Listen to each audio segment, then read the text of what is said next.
Vous êtes à l'antenne du 96.9, la radio alternative.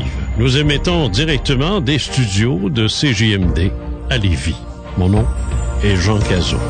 Vous êtes les bienvenus à cette émission très particulière. Les faits maudits.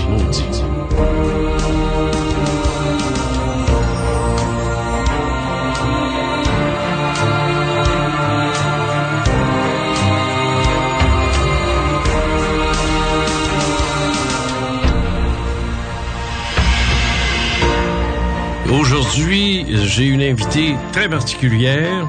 Je vous en parle dans quelques instants, je vous la présente, mais je vais d'abord vous mettre un peu dans le contexte.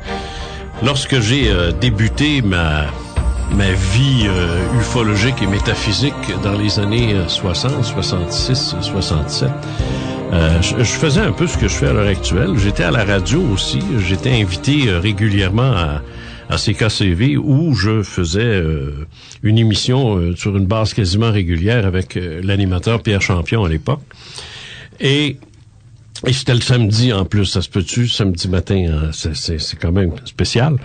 Bref, procède à l'émission. Puis à un moment donné, au cours de toutes ces émissions-là, parce que ça revenait une fois par semaine, je reçois un téléphone, parce que imaginez que dans ce temps-là, il n'y a pas de tweet, il n'y a pas de Facebook, puis il n'y a pas de courriel, puis il n'y a pas de téléphone cellulaire.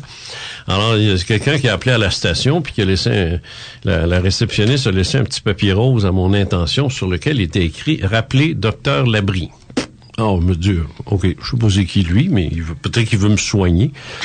Alors, c'était marqué psychanalyste. J'ai dit, c'est ça, il veut... ça y est, j'ai un rendez-vous pour me faire ramasser. J'y vais. C'est toute une histoire, comment je l'ai rencontré. D'abord, son bureau avait l'air d'un laboratoire d'alchimiste. C'était lui-même avait un drôle d'air. C'était un assez gros bonhomme. Oubliez pas, moi j'ai 17 ans, là. Il avait l'air d'un gros bonhomme. Moi, je le trouvais vieux, mais il devait avoir dans la quarantaine, je suppose, quarantaine avancée. Et une petite moustache, hitlérienne un peu, là. Et il avait une stature, il était très imposant. Et il m'a adopté. Il m'a adopté dans le sens que il m'a presque dit... puis dans un livre, moi, qui s'appelle Les coulisses de l'univers, je raconte tout ça. Mais de façon romancée, mais je raconte tout ça, mais c'est presque arrivé, comme je l'ai dit dans le roman, parce que c'est un roman. Alors, ce monsieur-là m'a donné rendez-vous tous les jeudis à 8h. Donc, tous les jeudis soirs, je me rendais chez lui à son bureau. Et là, c'était des séances initiatiques. Parce qu'il était dans à peu près tout, il connaissait à peu près tout. Et moi, rien. Et c'était mon initiation. Il s'intéressait à l'ufologie, mais pas plus que ça. Lui, ce qui l'intéressait, c'était la Rose-Croix. Il me parlait de la franc-maçonnerie. Il me parlait des supérieurs inconnus. Il me parlait de choses dont j'étais comme subjugué par ça. Et évidemment, j'ai comblé ces soirées-là par des lectures adéquates. Ce qui fait qu'au bout d'un temps, je veux dire, là, j'étais capable de suivre un peu ce qu'il disait, notamment le matin des magiciens, mais il y a eu la vie des maîtres de Bert Spalding et combien d'autres écrits qui étaient tout à fait cohérents dans la ligne finalement de ce que lui me racontait tous les jeudis. Mais ça allait plus loin aussi, parce que c'est lui qui m'a initié à l'hypnose, qui m'a montré comment faire. En tout cas, ça a été pour moi jusqu'en 86, on parle quand même de plusieurs années. Ça a été un mentorat qui a été extrêmement utile pour moi. En tout cas, c'était quelque chose. Les années passent, et à un moment donné, je me retrouve, j'ai mis les choses un peu de côté. Et voilà que dans les années 2008, je dirais 2007-2008, je suis à la radio, en fait, une station de radio qui, sur le plan physique, est à peu près à 10 pas d'ici. Parce qu'ici, à CGMD, à Lévis, on est au 49 de la rue Fortier. La rue Fortier a fait un angle avec Guillaume Couture. La première bâtisse qui fait un angle avec Guillaume Couture, c'est l'ancienne station je me souviens plus, 102.1, ce qu'on appelait 102.1 à l'époque, CFLM ou CFLM, je m'en rappelle plus, et CFEL, je pense. Et j'étais là, moi, comme animateur à ce moment-là. Et j'animais une émission et je recevais régulièrement une dame, moi que je trouvais qui s'exprimait de façon extraordinaire. Moi, j'aimais l'entendre. Peu importe ce qu'elle parlait, moi j'aimais l'entendre. Et elle parlait des couples, elle parlait des gens qui sont en difficulté, mais petites affaires de divorce, en tout cas. Moi, je m'en foutais un peu, parce que j'étais pas dans ça, mais j'écoutais, je trouvais ça intéressant, je trouvais ça fascinant, parce qu'elle avait ce don-là de communiquer. Et à un moment donné, je pense qu'elle a eu un problème avec sa voiture, je sais pas, je m'en rappelle pas, mais bref, elle m'a demandé si je pouvais aller la reconduire. Alors, oui, elle monte avec moi, puis je vais la reconduire, puis en chemin, je sais pas comment c'est arrivé, mais quelque part, elle savait, j'ai dû le dire, que j'étais ufologue, métaphysicien, j'imagine, là, je sais pas, je me rappelle plus. Et puis, c'est là qu'à un moment donné, elle me parle du docteur Labrie. Ah, là, je tombe, moi, en bas de ma chaise, puis je me suis dit, voyons donc. Et qu'elle aussi a eu cette espèce de mentorat, si on peut dire, de la part du doc. Et ça, c'est pour docteur Paul Labrie, pour le mentionner. Je cherchais pas sur Google, j'ai essayé, puis il y a plus rien. Il y a plus rien. Il est mort, ça fait longtemps, mais il y a plus rien sur lui, malheureusement. Mais toujours est-il que là, j'ai fait « Oh, wow! » Mais moi, quelqu'un qui est passé entre les mains de Labrie, il est pas tout à fait... c'est pas quelqu'un qu'on pourrait qualifier de comme les autres. Tu sais, il y a quelque chose qui est forcément différent. Je vais lui demander de se rapprocher un peu pour être proche du micro. Lise Bilodeau, bonjour. Bonjour. Eh, Seigneur, ça va faire bizarre. Ah, c'est touchant ce que tu viens de dire. Ah ouais? Oui, tu m'as rappelé, moi aussi, mes démarches avec le docteur Labrie. Moi, j'avais travaillé énormément au niveau de l'hypnotise, parce que, bon, il nous faisait voir toutes nos bébites, bien sûr, mais il faut pas que tu oublies que je travaillais dans un milieu particulier aussi. Moi, j'étais 18 ans au bureau du coroner, donc à la morgue de Québec, c'est moi qui recevais les familles. Et à un moment donné, j'avais besoin de savoir qui j'étais, où j'allais, parce que, bon, j'ai été confrontée à la mort à tous les jours. Et le docteur Labrie m'avait été référé, tiens-toi bien, par mon médecin de famille à l'époque. Et je me rappelle du coin, à l'autre bout de Charest, je montais un escalier presque lugubre. C'était lugubre. C'était lugubre. Il était toujours noir, assez sombre dans ses bureaux. Je fais un méchant bout de chemin avec ce monsieur-là, moi. Oui. Mais toi, Lise, parce que tu es ici aujourd'hui, normalement, quand on se rencontre en ondes, c'est pour discuter de l'association... De l'action des nouvelles conjointes, nouveaux conjoints du Québec que j'ai mis sur pied, qui ça va faire bientôt 17 ans, fin novembre. Oui, et les gens, en général, qui sont là, qui écoutent, vont dire, il me semble que je connais ça, ce voix-là, j'ai déjà entendu. Effectivement. Tu sais, ils vont se dire, attends une minute, là, ça, c'est à madame des conjoints, là. Ben oui, c'est moi. Ben oui, c'est toi. On t'a vu à Denis Lévesque, on t'entend souvent chez Yannick aussi. Tu vas faire ton tour chez Yannick. Je vais faire mon tour. Je fais souvent témoigner les gens sur ce qu'ils vivent. Mon principe, c'est le suivant, c'est ce que je vois dans la société, ce que je ressens. Si c'est pas dévoilé, si c'est pas dit, c'est toujours dans le non-dit, dans l'occulte, dans le caché, on fera jamais changer les choses. Moi, je pense sincèrement, puis personnellement, que la démarche que j'ai faite, ce qu'on fait dans la société, que ce soit toi ou moi, quand on sera parti, toi et moi, il restera. Parce qu'on a labouré, on a été des pionniers dans ton domaine comme dans le mien. Après, il va sortir autre chose de cela. C'est ça. Mais si on dit toujours, genre, que ça donne, ça va nulle part pour moi. Ben, c'est parce qu'on a un peu d'orgueil. On se dit, qu'est-ce que ça donne si je réussis pas? C'est pas grave. Fait. Le prochain va réussir. Le prochain va réussir parce que nous, on a labouré. Moi, j'aime bien l'expression. Non, mais c'est un fait. Oui. C'est le terme pionnier. Je veux dire, si aujourd'hui, on prend l'avion pour Vancouver puis qu'on est là en dedans de 3h30, 4h, c'est parce qu'il y a quelqu'un qui l'a fait en canot, là. Tout à fait. Puis en portage. Hein? C'est en canot puis en portage. Oui, là, tout à fait. Alors, non, mais c'est vrai. C'est pas pour rien qu'on appelle ça des pionniers. Oui. Et dans ce domaine-là, je sais très bien. Moi, je fais de la pionnerie dans l'ufologie au Québec. Absolument. Je poursuis, en fait, une œuvre qui avait été commencée par Henri Bordelot, mais ça, c'est toute une autre histoire.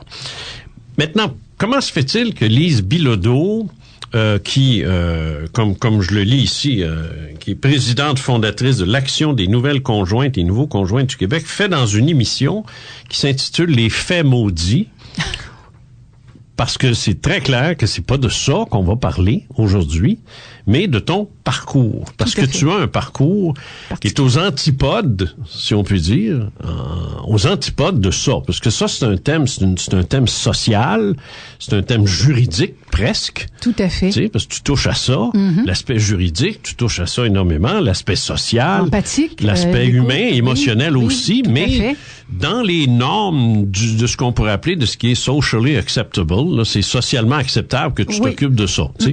Moi, que je m'occupe d'ovnis, d'extraterrestres, puis de réincarnation, puis tout ça, moi, je suis une bébite. Tu sais, moi, je suis une bébite, tu sais, c'est clair, ça. Mais toi, t'es pas une bébite. Tu entres dans les moules sociaux, le moule social. Tu sais, on reçoit Lise Bilodeau, on fait pas rire de nous autres, là. Tu sais, non, mais ce que je veux dire, c'est que c'est les gens qui t'invitent à leur émission le font parce que t'as quelque chose à dire. J'ai quelque chose à dire, puis comme je t'ai dit, femme de terrain. Ben oui, moi, t'es sur le terrain, c'est clair. Alors, tu peux pas mentir. Les faits sont là, alors je rapporte tout simplement les faits tels qu'ils me sont présentés. C'est ça. Alors, mais là, c'est pas ça aujourd'hui. Les faits maudits, c'est une émission qui est complètement différente. Alors, ça se peut-tu que derrière Lise Bilodeau se cache une bébite?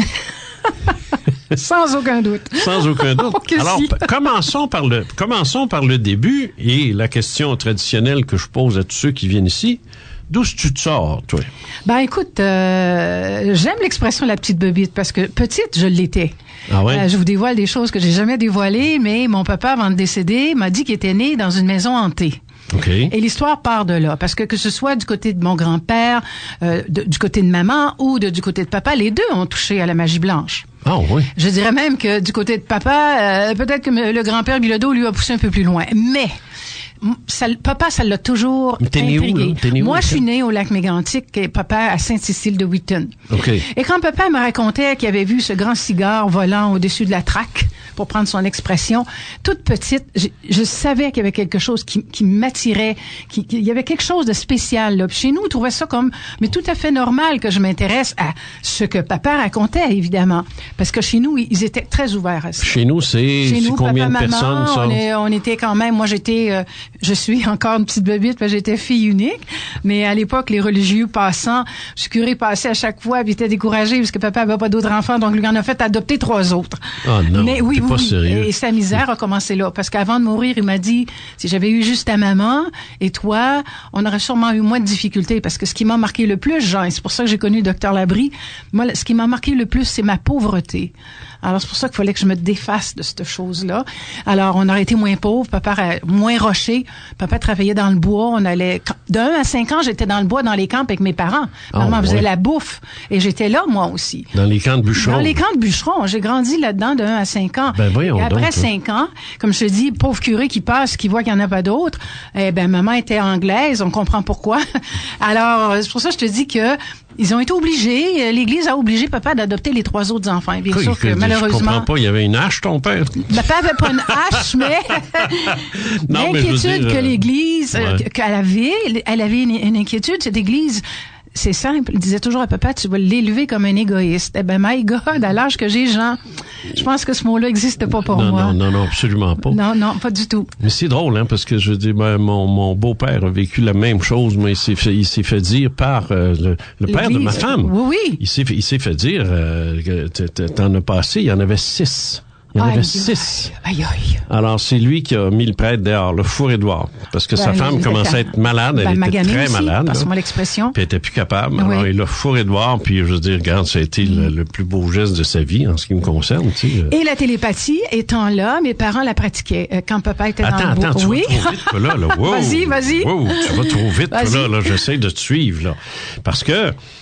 OK. Alors, donc, t'es une enfant t'es une enfant dans la nature, là. Tout à fait. T'es dans le bois. Oui, tout à fait, oui. Là, vient le temps d'aller à l'école. Oui. Tu sais. Qu'est-ce qui, en dehors de ce que faisait ton père, en dehors de ce que faisait ton grand-père, qui a eu une influence sur toi, c'est très clair. Je le vois, je le sens parce que je sens, comme chez toi, je sens un besoin de le dire. Tu sais, tu veux le dire, ils ont fait ci, ils ont fait ça. Oui. Mais moi, c'est pas eux autres dont je veux entendre parler, c'est toi. Qu'est-ce qui t'est arrivé ou qu'est-ce que tu as vécu? Parce que dans ce domaine-là, moi j'appelle ça des expérienceurs qui vivent des choses. Qu'est-ce que tu as vécu? Puis on a 2 heures, fait qu'on a du temps. On est capable de s'étendre. Oui, on est capable de... Oui, exactement. Alors, qu'est-ce que tu as vécu dans ton enfance qui a été un peu ton réverbère qui s'allume, là? Ben écoute, on est en Gaspésie dans les années 50, c'est la misère noire. Tu sais que il y a pas d'électricité. Oui, papa allait travailler dans le bois. Alors il y avait pas d'électricité. On vivait dans une maison qui faisait vraiment pitié. Mais mon père... mais quand tu t'incarnes, là, puis tu dis, moi je vais aller vivre en Gaspésie. Je sais pas ce que j'ai pensé. Dans les années 50, c'est que j'ai pas envie d'être riche, là. C'est peut-être la pire place qu'il n'y avait pas au Québec dans ce temps-là. Ah, c'était épouvantable. Écoute, papa avait une voiture, puis la gardait dans la grange, puis c'était avec les chevaux. On travaillait. Du moment que la neige tombait, c'était uniquement les chevaux qui nous véhiculaient. Mais arrive le moment où je suis, comme je te dis, une personne extrêmement pieuse. Même à l'école, les religieuses en viennent pas. Je dévore tout ce qu'il y a de bouquins concernant Padre Pio, tout ce qu'il y a de bouquins concernant Saint-François d'Assise. Mais arrive 11 ans. Mais 11 ans, Excuse-moi, là, mais t'es pieuse dans le sens... Ah, je l'étais. Alors, pieuse, Jésus-Marie. Jésus-Marie, oui, puis à plein, à part ça. L'Église t'a marqué. Moi, énormément. Même l'Église m'a sauvée. Parce que je t'ai pas mentionné sur le papier qu'en même temps de cette expérience que je vais vous parler, j'ai eu un cancer des tissus mous à l'âge de 11 ans. Et pauvre papa qui m'a descendu à l'hôpital en cheval, faut le dire, ou en chevaux. Ça n'a pas été évident pour eux. J'ai mangé la grange parce que, tu sais qu'il fallait payer les médecins. Puis bon, dans ce temps-là, il n'y a pas d'assurance maladie. C'est ça, le chirurgien a coûté très cher à Gaspé. J'ai été hospitalisée 1 mois et demi et longtemps sans remarcher. Et dans ma piosité, arrive ce qui arrive. Qui t'a induit cette L'instinct. OK, c'est l'intérieur. L'instinct. J'étais toute petite, là. Écoute, à l'hôpital de Gaspé, j'emmenais pas grand, comme on dit. Et les religieuses n'avaient de cesse de me dire, il faut prier. Si tu veux guérir, il faut prier. Mais j'arrêtais pas, moi, de prier. Mais quand j'arrive chez moi, après ce mois passé à l'hôpital de Gaspé, je dis à maman, moi, j'aime plus ça, dormir dans ma chambre. Parce que je vois ce petit rayon, là, gros comme un fil d'aiguille qui me rentre entre les 2 yeux. Maman me dit, tu fais de la fièvre. Pourtant, je faisais pas de la fièvre. La première nuit, maman insiste pas trop. Elle vient voir pourquoi je crie après. C'est ça, ton expérience. C'est ça, mon expérience. Et pourquoi je crie après? Ben, j'ai dit, maman, vous voyez, parce que je voyais mes parents, maman, le petit rayon, il traverse le toit. Il arrive entre mes 2 yeux, regardez. Maman voyait rien naturellement. Non, c'est spectral. C'est spectral. Puis elle me dit, écoute, tu fais de la fièvre, dors donc. Mais là, Jean, j'ai la trouille, je prends les couvertures, je les remets sur moi, mais t'en fais pas, ça me traverse encore. Écoute, il y en a pas de couverture, là. Ça me rejoint. Et là, j'ai la chair de poule indescriptible. Petite que j'étais, là. T'aurais pu les voir, mes poilus sur mes bras, tout droits qu'ils étaient. Crie encore après maman, encore plus fort. Maman, venez voir, le petit rayon. Maman n'en revenait pas. Finalement, après le 3e cri, maman m'a dit, écoute, là, viens dormir avec moi. Bon, on n'en parle plus. Alors, c'est ce que j'ai fait. J'ai été dormir avec les parents. Puis le petit rayon, je l'ai fui. Mais il s'est manifesté à plus d'une reprise. Mais là, j'en parlais plus à maman. Mais toi, t'avais pas de tumeur au cerveau. Non, rien, non. La tumeur était dans une cuisse. Okay, bon. Oui, c'est pour ça que je marchais pas d'ailleurs. Mais au cerveau, j'étais parfaitement... Puis écoute, les médicaments, on n'en avait pas comme aujourd'hui dans ce temps-là. Non, c'est sûr. Alors, il n'y avait pas d'anti-inflammatoire puis d'antidouleur. Alors, la seule chose qu'elle pouvait me donner, c'était une aspirine de temps en temps. Mais la petite, je l'appelais ça la petite barre blanche, ben je l'ai vue, Jean, puis elle m'a pas laissé si facilement parce qu'elle est revenue à plusieurs reprises. Alors ça, c'est quoi? C'est comme un... Moi, je te dirais que c'est comme un rayon d'énergie. C'est comme un petit rayon laser qui me pénétrait pour aujourd'hui. Jamais être visuel, là. Alors, c'est quoi? C'est large, c'est étroit. Gros comme un fil que je voyais traverser le toit, mais qui venait rejoindre, maintenant je sais quoi, qui venait rejoindre ma pinéale, qui venait rejoindre mon 3e œil. Mais à 11 ans, tu sais pas que ça fait là, c'est ça. Mais oui, ça a été une de mes premières expériences. Au début, éprouvante, mais en dernier, c'est comme si je l'avais apprivoisée. Je la voyais, mais j'avais moins peur, là, puis je mettais pas les couvertes sur mes yeux.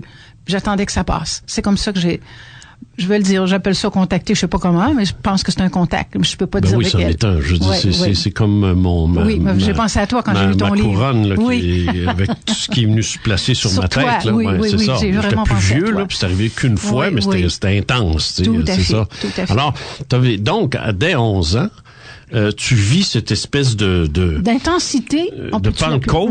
Oui, tout à fait. Tu sais, de Pentecôte, parce que si on se ramène... dans les années 55, là. Non, mais si on se ramène aux expériences racontées présumément par les apôtres dans le Cénacle, quand les langues de feu sont venues se poser sur moi, j'ai pensé à ça aussi après, là, avec mon expérience. Là. Je me suis dit, eux autres aussi ont vécu quelque chose, tu sais, de paranormal, tu sais, c'est clair, tu sais.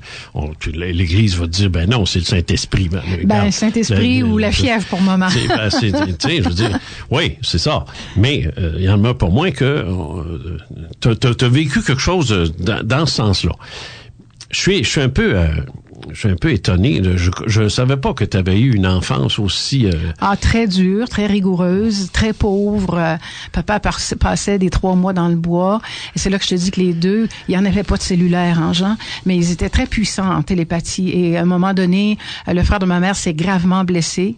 Maman savait que papa s'en venait, elle me l'avait dit. Ton père s'en vient avec mon frère, elle le nomme, et il est blessé, mais je la regardais toujours avec un œil. On disait, jusqu'à la pression, on n'a pas de téléphone, on n'a rien. Mais tant fait pas 11 heures du soir, mon père débarquait avec. Et les deux communiquaient comme ça. C'était absolument incroyable. Mon père avait un pouvoir. C'est sûr qu'il n'a jamais dévoilé ses mots, mais il a déjà été attaqué par des gars dans le bois. La seule façon de s'en sortir, c'est ses mots de pouvoir. Je vous en parlerai tantôt. Ça a été la seule façon, sinon papa aurait passé au mauvais quart d'heure, parce que bon, sans médire sur les Gaspésiens, à l'époque, ils avaient une façon bien à eux de travailler. C'est ce qui fâchait mon père. Il travaillait juste dans l'avant-midi, dans l'après-midi, non. Puis le jeudi, ça prenait la paye. Alors, ils attaquaient papa pour avoir l'argent. Et mon père était seul, là. Alors, il n'avait pas son chien, pas son cheval, là. Ah non, c'est une bande de bandits, ça, à l'époque, c'était pas évident, la Gaspésie. Et c'est là qui m'a... Je me demande si c'est pas un peu partout, d'ailleurs. Oui, en 54, 55, 56. C'était rough, ça. C'était rough. Et puis, bon, maman faisait quoi? Elle faisait la bouffe pour tout ce monde-là aussi. Faut pas que t'oublies, papa ramenait de la bouffe au camp, ça c'est sûr et certain. J'ai été élevée là-dedans, mais chez nous avait un plus que la moyenne n'avait pas.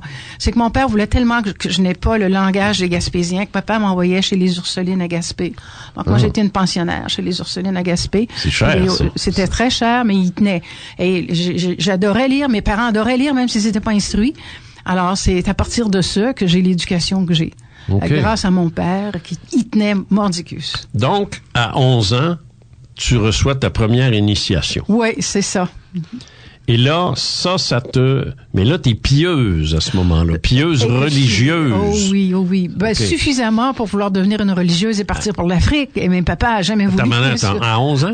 Écoute, j'ai été pensionnaire très tôt, moi. Du moment que j'ai recommencé à marcher, vers 12, 13 ans, j'ai été pensionnaire. Quand j'ai atteint 14 ans, les religieuses venaient parler de l'Afrique. Et moi, j'étais prête à partir, mais papa n'a jamais voulu signer. Mais oui, moi, j'étais prête. Je l'aurais fait. OK, tu serais partie comme... pour aller tout simplement aider ces gens-là là-bas, soit comme aide infirmière ou quelque chose comme ça, mais je l'aurais fait. Je voulais faire un stage. Puis chez nous, on n'a pas voulu me laisser partir pour le 8 mois en question. Mais déjà là, je l'avais, ça.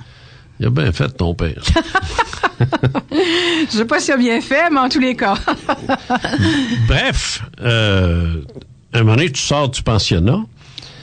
Mais des gens comme toi qui ont vécu le pensionnat aux Ursulines, qui étaient pieux religieux, comme tu dis, sont pour la plupart, en tout cas, parce que là, tu me fais des fois de la façon dont tu parles, tu me fais penser à celle qui fait la cuisine, là.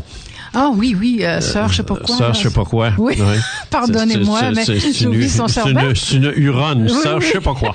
Excusez-moi. Sœur, je sais pas quoi. C'est fou, hein. J'ai complètement oublié son nom. C'est fou. Il y a plein de monde qui écoute puis qui dit, ben oui, Cazot réveille ses sœurs, chose, tu sais, ça va, on s'excuse, là. Oui, pardonnez-moi, mais j'en perds des bouts des fois. Mais on sait de qui on parle. Oui, tout à fait. Mais d'autres religieux aussi, parce que moi, j'ai été dans un milieu religieux, mon père était très, très religieux aussi. Il était avec la Maison Jésus-Ouvrier. Il était avec le Père Lelièvre, dont on a le boulevard ici à Québec. Là, et que c'était son monde, ça.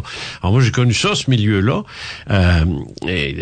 Mais ces gens-là, puis j'ai un oncle aussi qui était au foyer de charité. Il a fondé le foyer de charité. Regarde, Sauf qu'ils sont restés religieux. Mais pas moi. Ben c'est ça. Toi, t'as sorti de les deux roues de carrosse dans la boîte du chemin qui mène à Dieu, là. Oui. Ça, toi, t'as décidé de sortir de ça, mais c'est pas facile de sortir de ces ornières-là. Ça a été quelque chose parce que 14 ans, mon père nous ramène là où je suis né, au lac Mégantic. Ah ben non, ben jamais de la vie.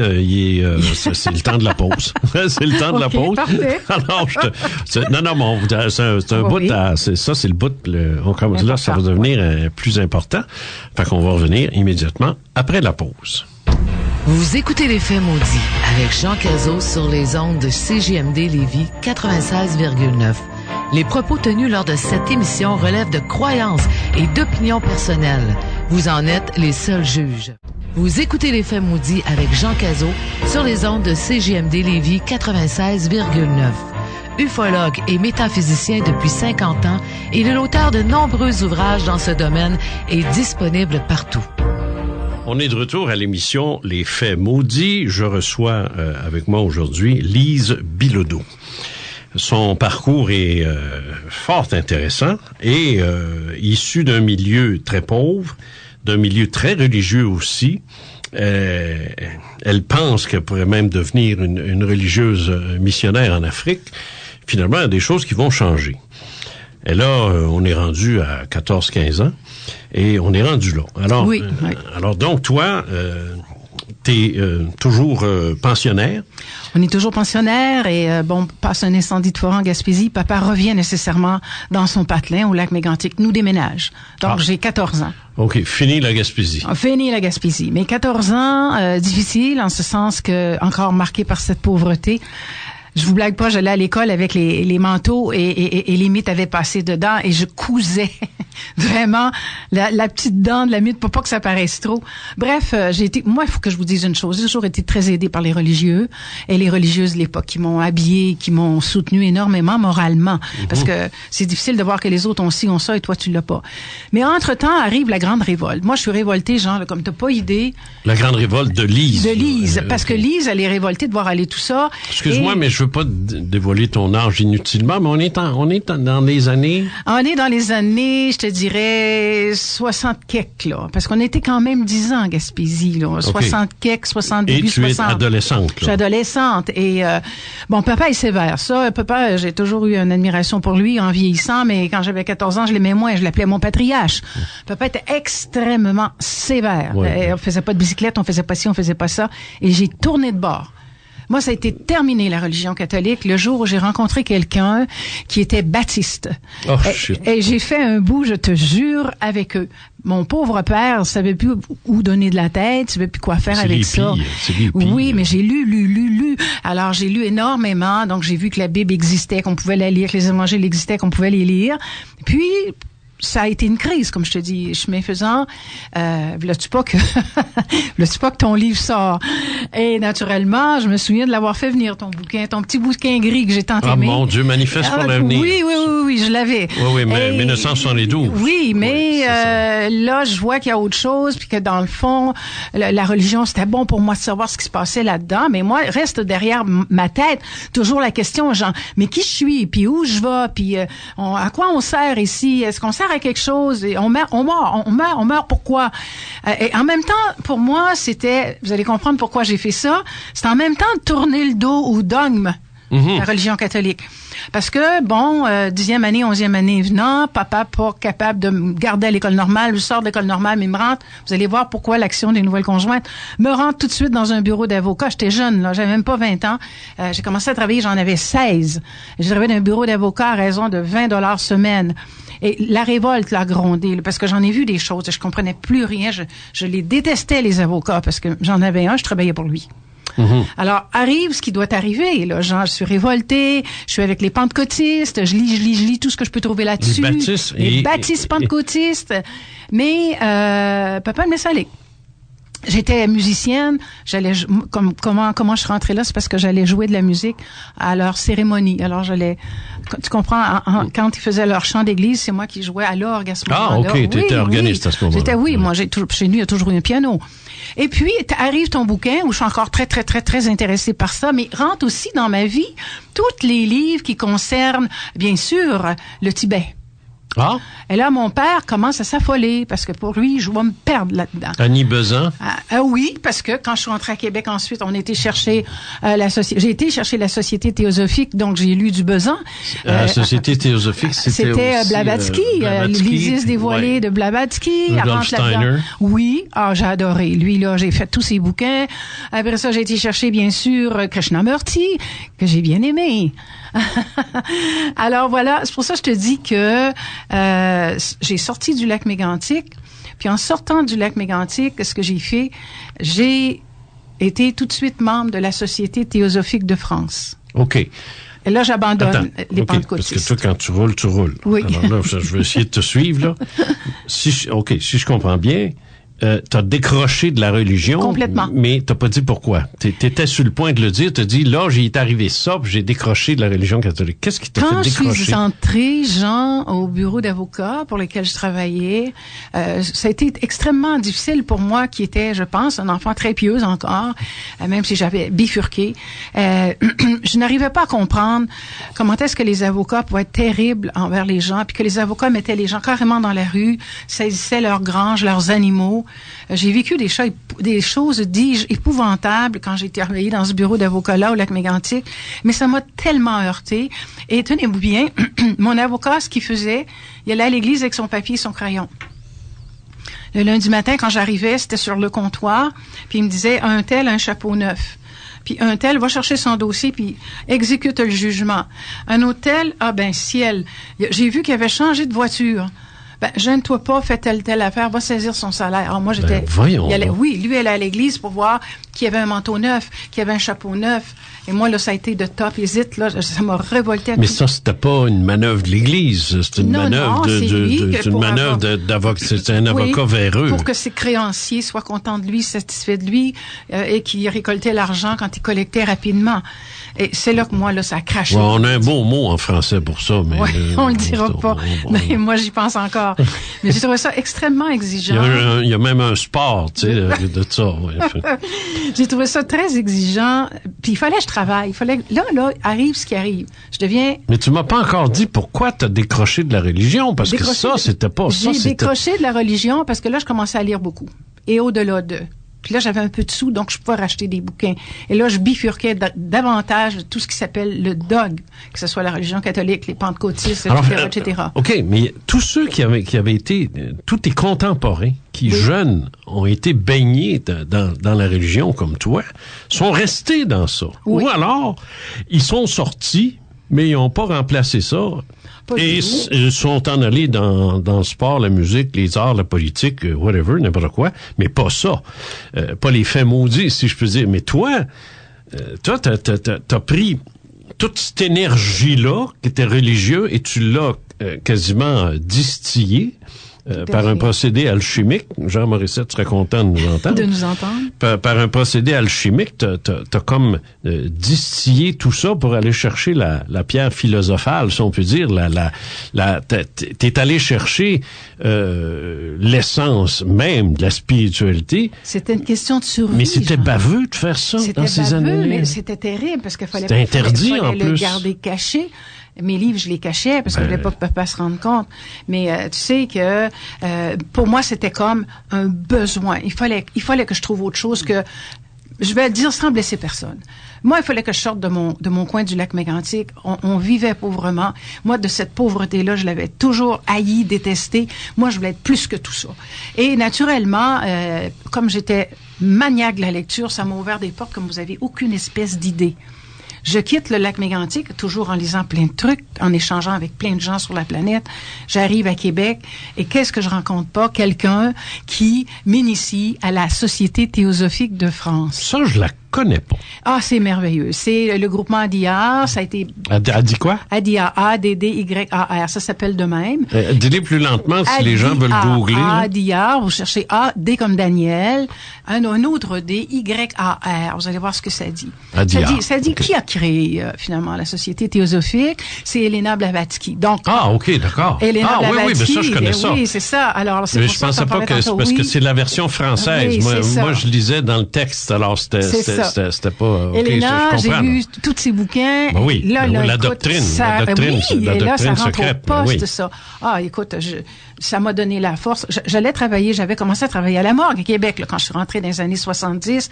Je me dépêchais à revenir du bureau pour replonger dans les livres d'Elena Blavatsky. Mais Elena Blavatsky, Lise, faut pas l'oublier, là, aux yeux de plusieurs, c'est le diable, c'est la femme démon, c'est l'allié des nazis. Oui, pourtant, mon Dieu. Non, je le sais. Ouais. Je sais, mais les mauvaises langues qui connaissent rien disent ça. Cette dame-là était crucifiée sur place publique. Oui. Écoute, elle nous a raconté aussi dans les livres particuliers que j'ai, parce que j'en ai des particuliers, ses voyages. Tu sais qu'elle a fait une couple de voyages au Tibet avec ce cher Hitler à l'époque.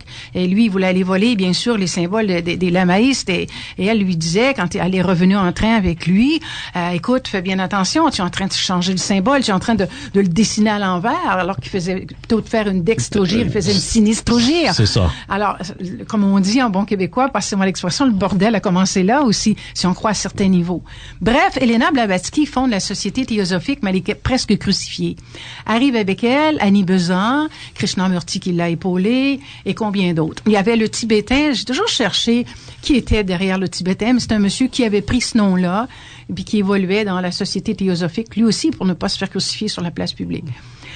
Mais je rencontre la personne qui me présente la Société théosophique, commence avec lui les voyages astro. Ah, j'aime ça, ce mot-là. Ah, je sais que tu as eu, mais moi, je t'ai fait des expériences absolument. Non, mais c'est le mot que j'aime pas. Les voyages astro. Bon, on pourrait appeler ça, j'appelle ça des vols de nuit, moi. C'est très beau, mais moi, j'appelais ça des sorties du corps. Sorties du corps, en fait, c'est le vrai nom. Oui, c'est sorties du corps. C'est out of the body experience. C'est ça. Lui était à New York, moi, je suis à Québec. Je suis en amour, il faut dire que la personne, ça aide aussi. Et, Attends, toi, tu vas toujours trop vite. Là, attends. Peux-tu le nommer ce peu ou tu veux pas, là? Ah oui, je peux le nommer. Écoute, je vais te le dire, c'était même un Africain du Mali qui s'appelle Augustin Condé. Je sais même plus quel bord il a pris puis où il est, mais il était quand même directeur de la Chemical Bank à New York. T'as tombé en amour avec? Ah, que si.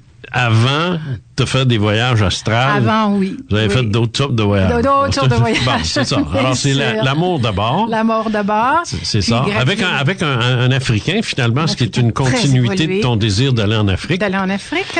Et, arrive, où il me dit que bon. Puis il vient d'où, lui? Lui, il travaille à New York depuis plusieurs années et lui-même dans la Société théosophique. Mais toi, t'es pas à New York, là. Non, il voyage, lui. Il prend l'avion, puis dans le temps, c'était pas drôle.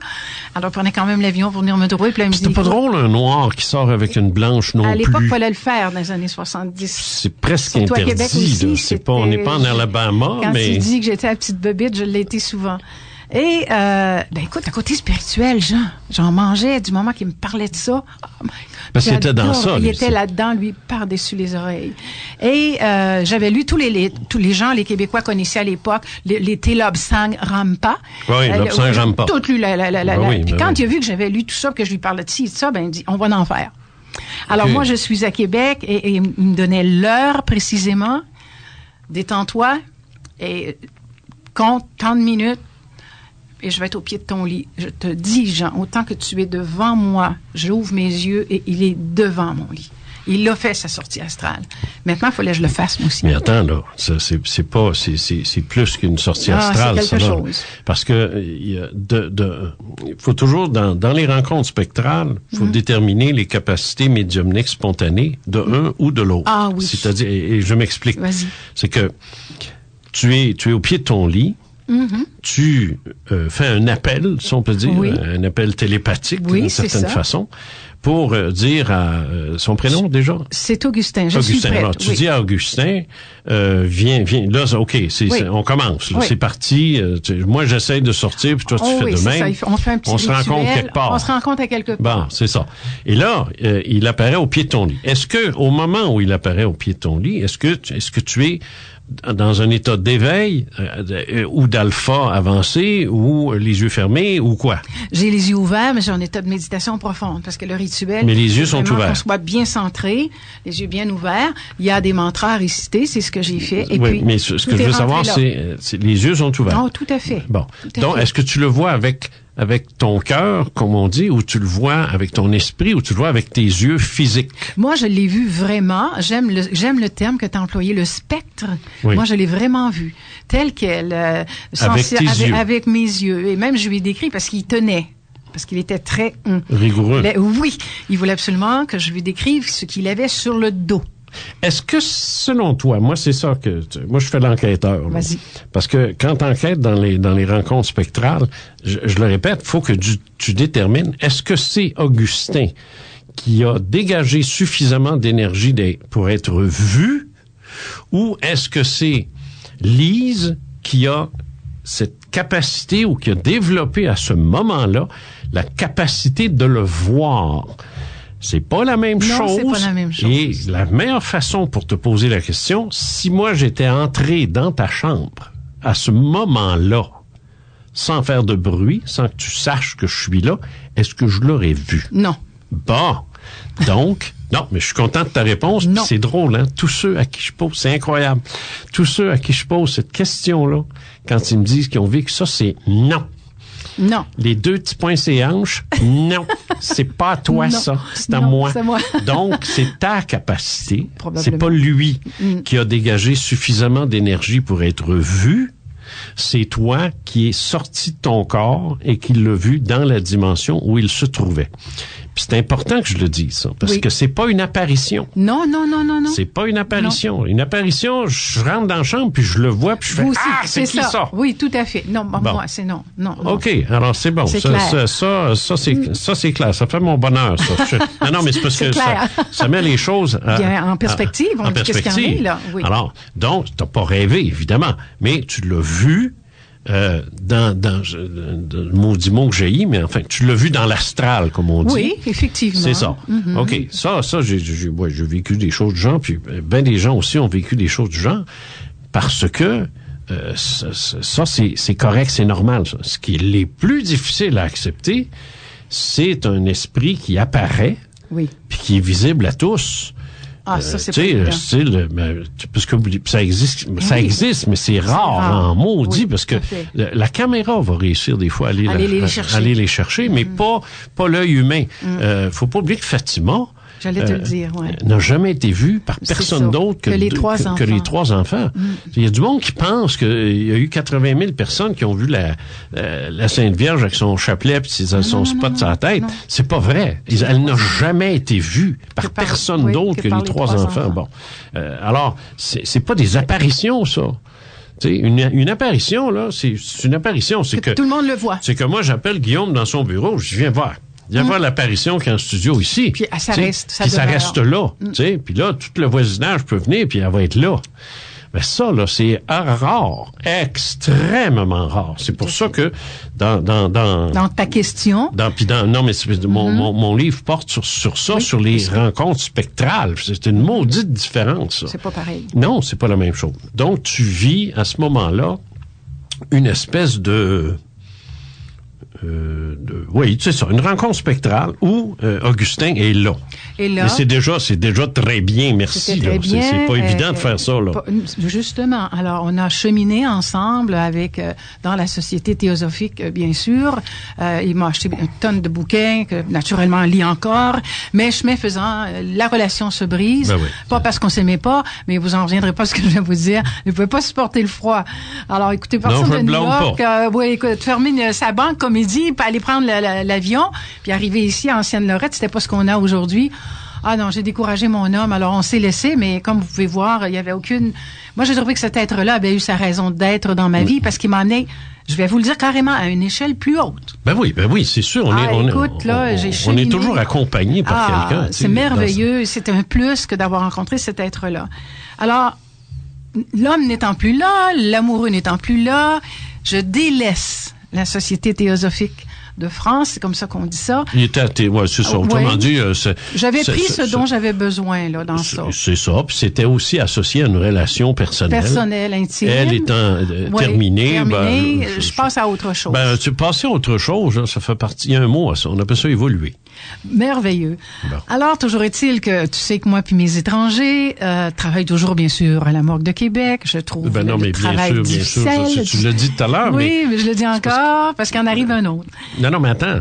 C'est que toi, t'étais quand tu as rencontré Augustin, tu faisais quoi, là? J'étais toujours secrétaire juridique à la Morgue de Québec. Ah, OK, ça, je savais pas ça. J'étais à Québec en 70. Là. Je suis rentrée à Québec. Donc là, t'es rentré dans la ville de Québec, secrétaire juridique à la Morgue de Québec. À la Morgue de Québec. C'est gay, ça? C'est fou? Ah, c'était encore une fois, si tu connais un peu l'astrologie, j'ai une maison 8, semble-t-il, d'après les astrologues, à tomber par terre. Donc, c'est pour ça que j'ai fait 18 ans au bureau du coroner à la Morgue de Québec. Mais qui était situé sur le boulevard Saint-Cyril, en face du Grand Théâtre, l'ancien Jeffrey, où on était en bas. C'est ça, t'as tout compris. C'est là que j'étais. Je suis allé là, moi, quand j'étais reporter, parce qu'on allait identifier les cadavres. Journaliste. C'est très, très intéressant. La seule chose que je demandais, c'est que je voulais pas les voir, mais des fois, c'était compliqué. Je les voyais parce qu'on était vraiment mal situés, mais j'ai passé à travers de cela. Et là, comme je te dis, arrive ce qui doit arriver. J'étais en chambre. Je m'en vais en appartement, tout petit bachelor, Lockwell. Ah, bon Dieu. Oui, sur Lockwell, faut pas avoir... Mon premier cas d'OVNI, là, la madame était sur la rue Lockwell. Imagine, on suivait de près. Et ce qui arrive, j'avais un correspondant français qui était un pilote d'avion. Et j'ai pas eu le temps de chercher toute sa correspondance. C'est quoi son prénom, lui? Moi, j'aime ça. Mon Dieu, c'est Gilbert. Alors, on était avec Gilbert, qui, lui aussi, on échange énormément encore sur la spiritualité, sur les voyages, que t'aimes pas le terme, parce que j'en avais fait une coupe, moi, là, j'avais fait ces sorties. Donc, t'avais une capacité, toi. Oh, oui. L'as-tu encore? Oui, encore. OK, parce que c'est pas évident. Moi, je l'ai pas, moi. J'ai pas cette capacité-là de sortir, quasiment à volonté, si on peut dire, là. Mais toi, tu l'as. C'est ce qui va faire comprendre plus tard qui je suis et pourquoi je tiens ce que je tiens. Alors, finalement, arrive ce pilote d'avion. Écoute, puis entre-temps, je me marie avec mon mari de l'époque, qui était un Américain noir. T'es pas capable des Québécois? Tu as un problème avec eux autres? Sur la fin, j'en avais un Québécois, mais qui vient de me laisser. Alors, finalement, toujours est-il que je dis à mon mari que je suis en correspondance avec un pilote qui m'a envoyé plein de livres encore, mais lui aussi est intéressé. Et ce Gilbert nous dit, à un moment bien précis, le mois de décembre XYZ, parce qu'il y a l'équinoxe un tel, il y a ci, il y a ça. Écoutez, vous y croyez, mais là, je veux le faire avec témoin. Je m'en viens, Jean. Alors, on est sur Mickey. Et on note, parce que dans ce temps-là, on s'écrivait un mois d'avance, et on note toutes les coordonnées, ce qu'on doit faire. Et mon mari et moi, on attend cette nuit-là. On attend? On l'attend. Parce qu'il est censé faire comme l'autre. Il est censé devenir au pied de notre lit. On a décrit un peu la chambre. OK, d'accord. Et de son côté, il me dit, ne me dis pas tout. Moi aussi, je veux te dire dans ma prochaine lettre ce que j'ai vu. OK. Alors, on fait exprès. Alors, moi, je mets une robe particulière sur un meuble. Pierre, mais je me rappelle pas. Ça ressemble aux expériences qui étaient faites par le Dr. Ryan. Là, oui, alors Pierre, mais je me rappelle pas. Je pense que c'était un bibelot. Fallait le faire. Puis, on dit pas un mot. Puis, on attend.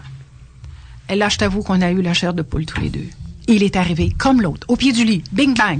Me voilà. Les deux, vous étiez les deux. On était les deux. Et là, je fais ça comme ça à mon mari. Puis, il me fait signe. Oui, il le voyait. Et si j'étais entré? Pour moi, tu l'aurais vu cette fois-là. Je pense que tu l'aurais vu. Parce que si Pierre était capable de le voir, tu étais capable de le voir toi aussi. Mais si lui sort de son corps, puis toi aussi... Mais il s'est passé quelque chose. Parce que quand on avait hâte qu'il nous écrive, Jean, pour nous dire ce qu'il avait vu, puis il savait pas que j'avais épousé un homme de couleur. La première chose qu'il m'a dit, il me l'a décrit. Puis il m'a dit carrément, vous êtes marié à un homme de couleur. J'avais jamais parlé de ça. Après ça, il me parle de la robe sur le meuble et de l'objet. Je me souviens pas quoi que Pierre avait placé un petit bibelot sur son meuble à lui, décrit tel quel. Mais Jean, qu'est-ce que tu veux dire de plus? On se parlait pas par téléphone, par cellulaire ou par courriel. Le courrier, il nous a écrit ça. Oui, c'est dans ce temps-là, c'est le courrier. Et nous, on avait décrit comment on l'avait perçu, parce qu'il s'était vraiment positionné avec son habit de pilote. On l'a vu, puis Pierre a été pas mal plus loin dans la description que moi. On lui a tout écrit ça, puis on lui a envoyé. Ça, là, je l'ai jamais oublié, cette expérience-là. Mais ce monsieur-là est parti. Peut-être qu'il y a des gens qui m'entendent, qui connaissent ce groupement-là. On appelle ça Shambhala. Et lui est allé rejoindre le groupe de Koutoumi. Shambhala, c'est encore un bout des Indes, c'est ça. Et ça peut être comme un genre de... C'est pas les maisons de la mer, ou quelque chose comme ça, oui. Mais il y avait en tout cas un groupement Koutoumi. Parce que c'était l'époque des communes, là. Des communes, des ascèses. Oui. On allait aux ashrams. C'est le mot que je cherchais, les ashrams. On faisait des ashrams. Et finalement, la dernière lettre, il nous écrit tous les deux pour nous remercier de l'expérience, puis qu'il va quitter, bien sûr, l'air, parce que avec ses expériences, parce qu'il y a eu beaucoup d'approches, lui, avec les ovnis, et dans les circonstances, comme c'était tellement mal vu qu'il était lui aussi crucifié, donc lui a tout abandonné, puis est parti au Tibet. J'en ai jamais eu d'autres nouvelles. Après la pause, on est de retour avec Lise Bilodeau. Vous écoutez Les Faits maudits avec Jean Cazot sur les ondes de CJMD Lévis 96,9. Une très rare émission au Québec consacrée entièrement à l'ufologie, la métaphysique et le paranormal. Vous écoutez Les Faits maudits avec Jean Cazot sur les ondes de CJMD Lévis 96,9. Vous êtes expérienceur, auteur ou expert. Faites-vous connaître à jcazot@commercialvideotron.ca. Entrevue avec... Je sais pas pourquoi est-ce que cette bebelle-là s'est ingéniée à sortir. Bon, voilà. Donc, entrevue avec Lise Bilodeau, c'est la deuxième pause. Dans 3, 2, 1. On est de retour avec Lise Bilodeau, qui, on le sait, présidente de l'association Nouveaux Conjoints, Nouvelles Conjointes, mais qui n'est pas ici pour ça. Qui est ici pour nous parler de son parcours, de sa vie, mais qui s'inscrit parfaitement dans une émission qui s'appelle Les Faits maudits. Alors, on parle donc de sortie du corps, d'apparition, on parle de phénomènes carrément qui relèvent des phénomènes métaphysiques, puisque certains appellent encore des phénomènes paranormaux, et vécu en toute conscience, vécu non pas à l'état de rêve, mais en toute conscience. Ce qui veut pas dire que quand c'est vécu lorsqu'on est moins conscient, que c'est pas authentique non plus. C'est pas ce que je veux dire, mais là, c'est une autre catégorie de rencontres spectrales. Donc, on était rendu...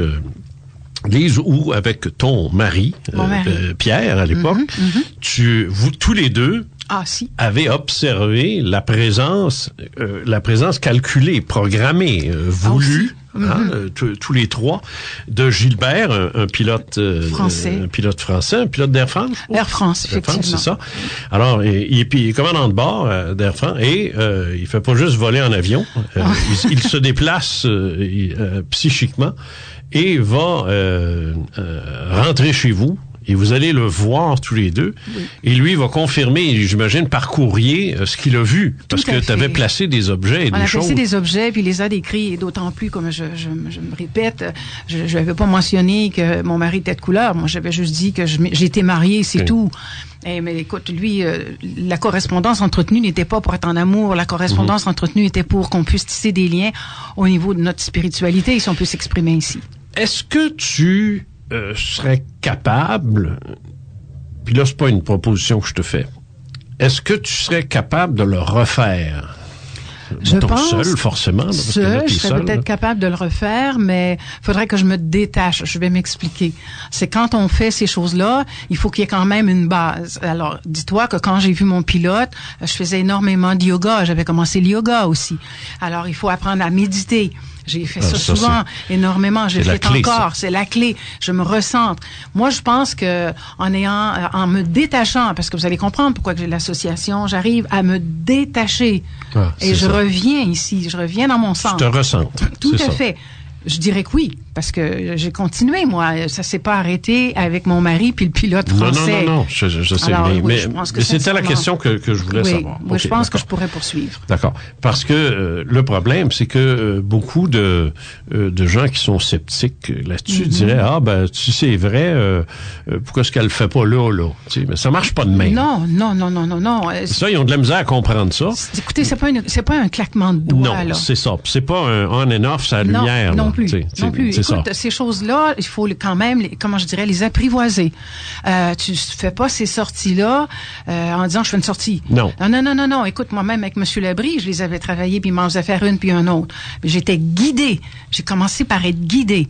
Ensuite, il nous laisse aller. C'est ça. Il y a tout un rituel, il y a toute une façon, il y a des choses à respecter. Jean, on n'entre pas sur ce plan de l'astral avec des gros sabots. Non, absolument pas. Alors, quand tu es de l'autre côté, c'est autre chose. Et comme il me disait... Là, c'est la vraie vie. C'est la vraie. Et puis là, on ment pas. Et puis comme il dit, il faut pas que tu reviennes avec quelque chose après toi. Il faut pas que tu reviennes connecté à quelqu'un d'autre. Donc, il y a un travail particulier à faire. Ça. À venir jusqu'à date, ce que j'ai fait, moi, j'ai été bénie des dieux. Ça s'est toujours très bien passé. Bon. Et là, t'as quel âge? Je vieillis, figure-toi donc. À ce moment-là. Alors, je suis dans la quarantaine ou dans ces coins-là. J'ai les enfants. T'es toujours à la morgue? J'ai toujours à la morgue, mais j'ai besoin d'un plus. OK. Et le plus arrive, à un moment donné, ce petit fascicule que je trouve qui est écrit dessus, la maîtrise de votre vie. Alors, ça m'intéressait. La maîtrise de la vie, ça c'était fait par la Rose-Croix. La Rose-Croix, l'amorque, comme on dit. On dit, c'est la traditionnelle. C'est la Rose-Croix amorque, ce n'est pas la Rose-Croix de Max Endel. C'est différent. Moi, j'étais avec l'amorque. Et je poursuis avec l'amorque. Et là, j'adore. Et la Rose-Croix, moi, je connais bien Max Endel pour ses travaux sur le troisième œil. Oui, tout à fait. La méthode Lefébure. Oui, ça, c'est Endel. C'est ça, c'est lui, ça. Et, bon, j'ai tout vu ça, j'ai tout lu ça, je suis passé au travers de tout ça. Moi, j'ai reçu les monographies de c'est comme ça que ça rentre. Oui, les instructions nous entrent par monographie de France. J'en ai reçu un maudit paquet. Un paquet à part ça, oui. Mais j'ai pas accroché, moi. Ah. Moi, j'ai pas accroché. J'ai pas accroché parce que j'étais dans autre chose et j'étais surtout très plongé en ufologie, moi. Moi, c'était ma vraie patente à ce moment-là. Tienne, ça. Oui, moi, c'était l'ufologie, puis c'était les enquêtes sur le terrain. Bon. Et les monographies rosicruciennes, à ce moment-là, c'est pas que ça me dérangeait, mais c'était une distraction. T'étais pas là. J'étais pas... ma résonance était bonne. T'étais pas là, oui. Était bonne.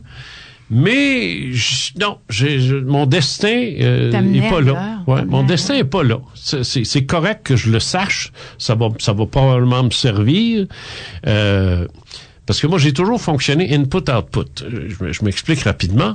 Moi, je suis un gars d'output. Mm-hmm. Alors, si je fais une enquête sur le terrain, et que la personne me dit, en passant, moi, je veux pas que vous en parliez. Là, je vais dire, non, je donnerai pas votre nom. Puis elle me dit, non, je veux pas que vous en parliez, point.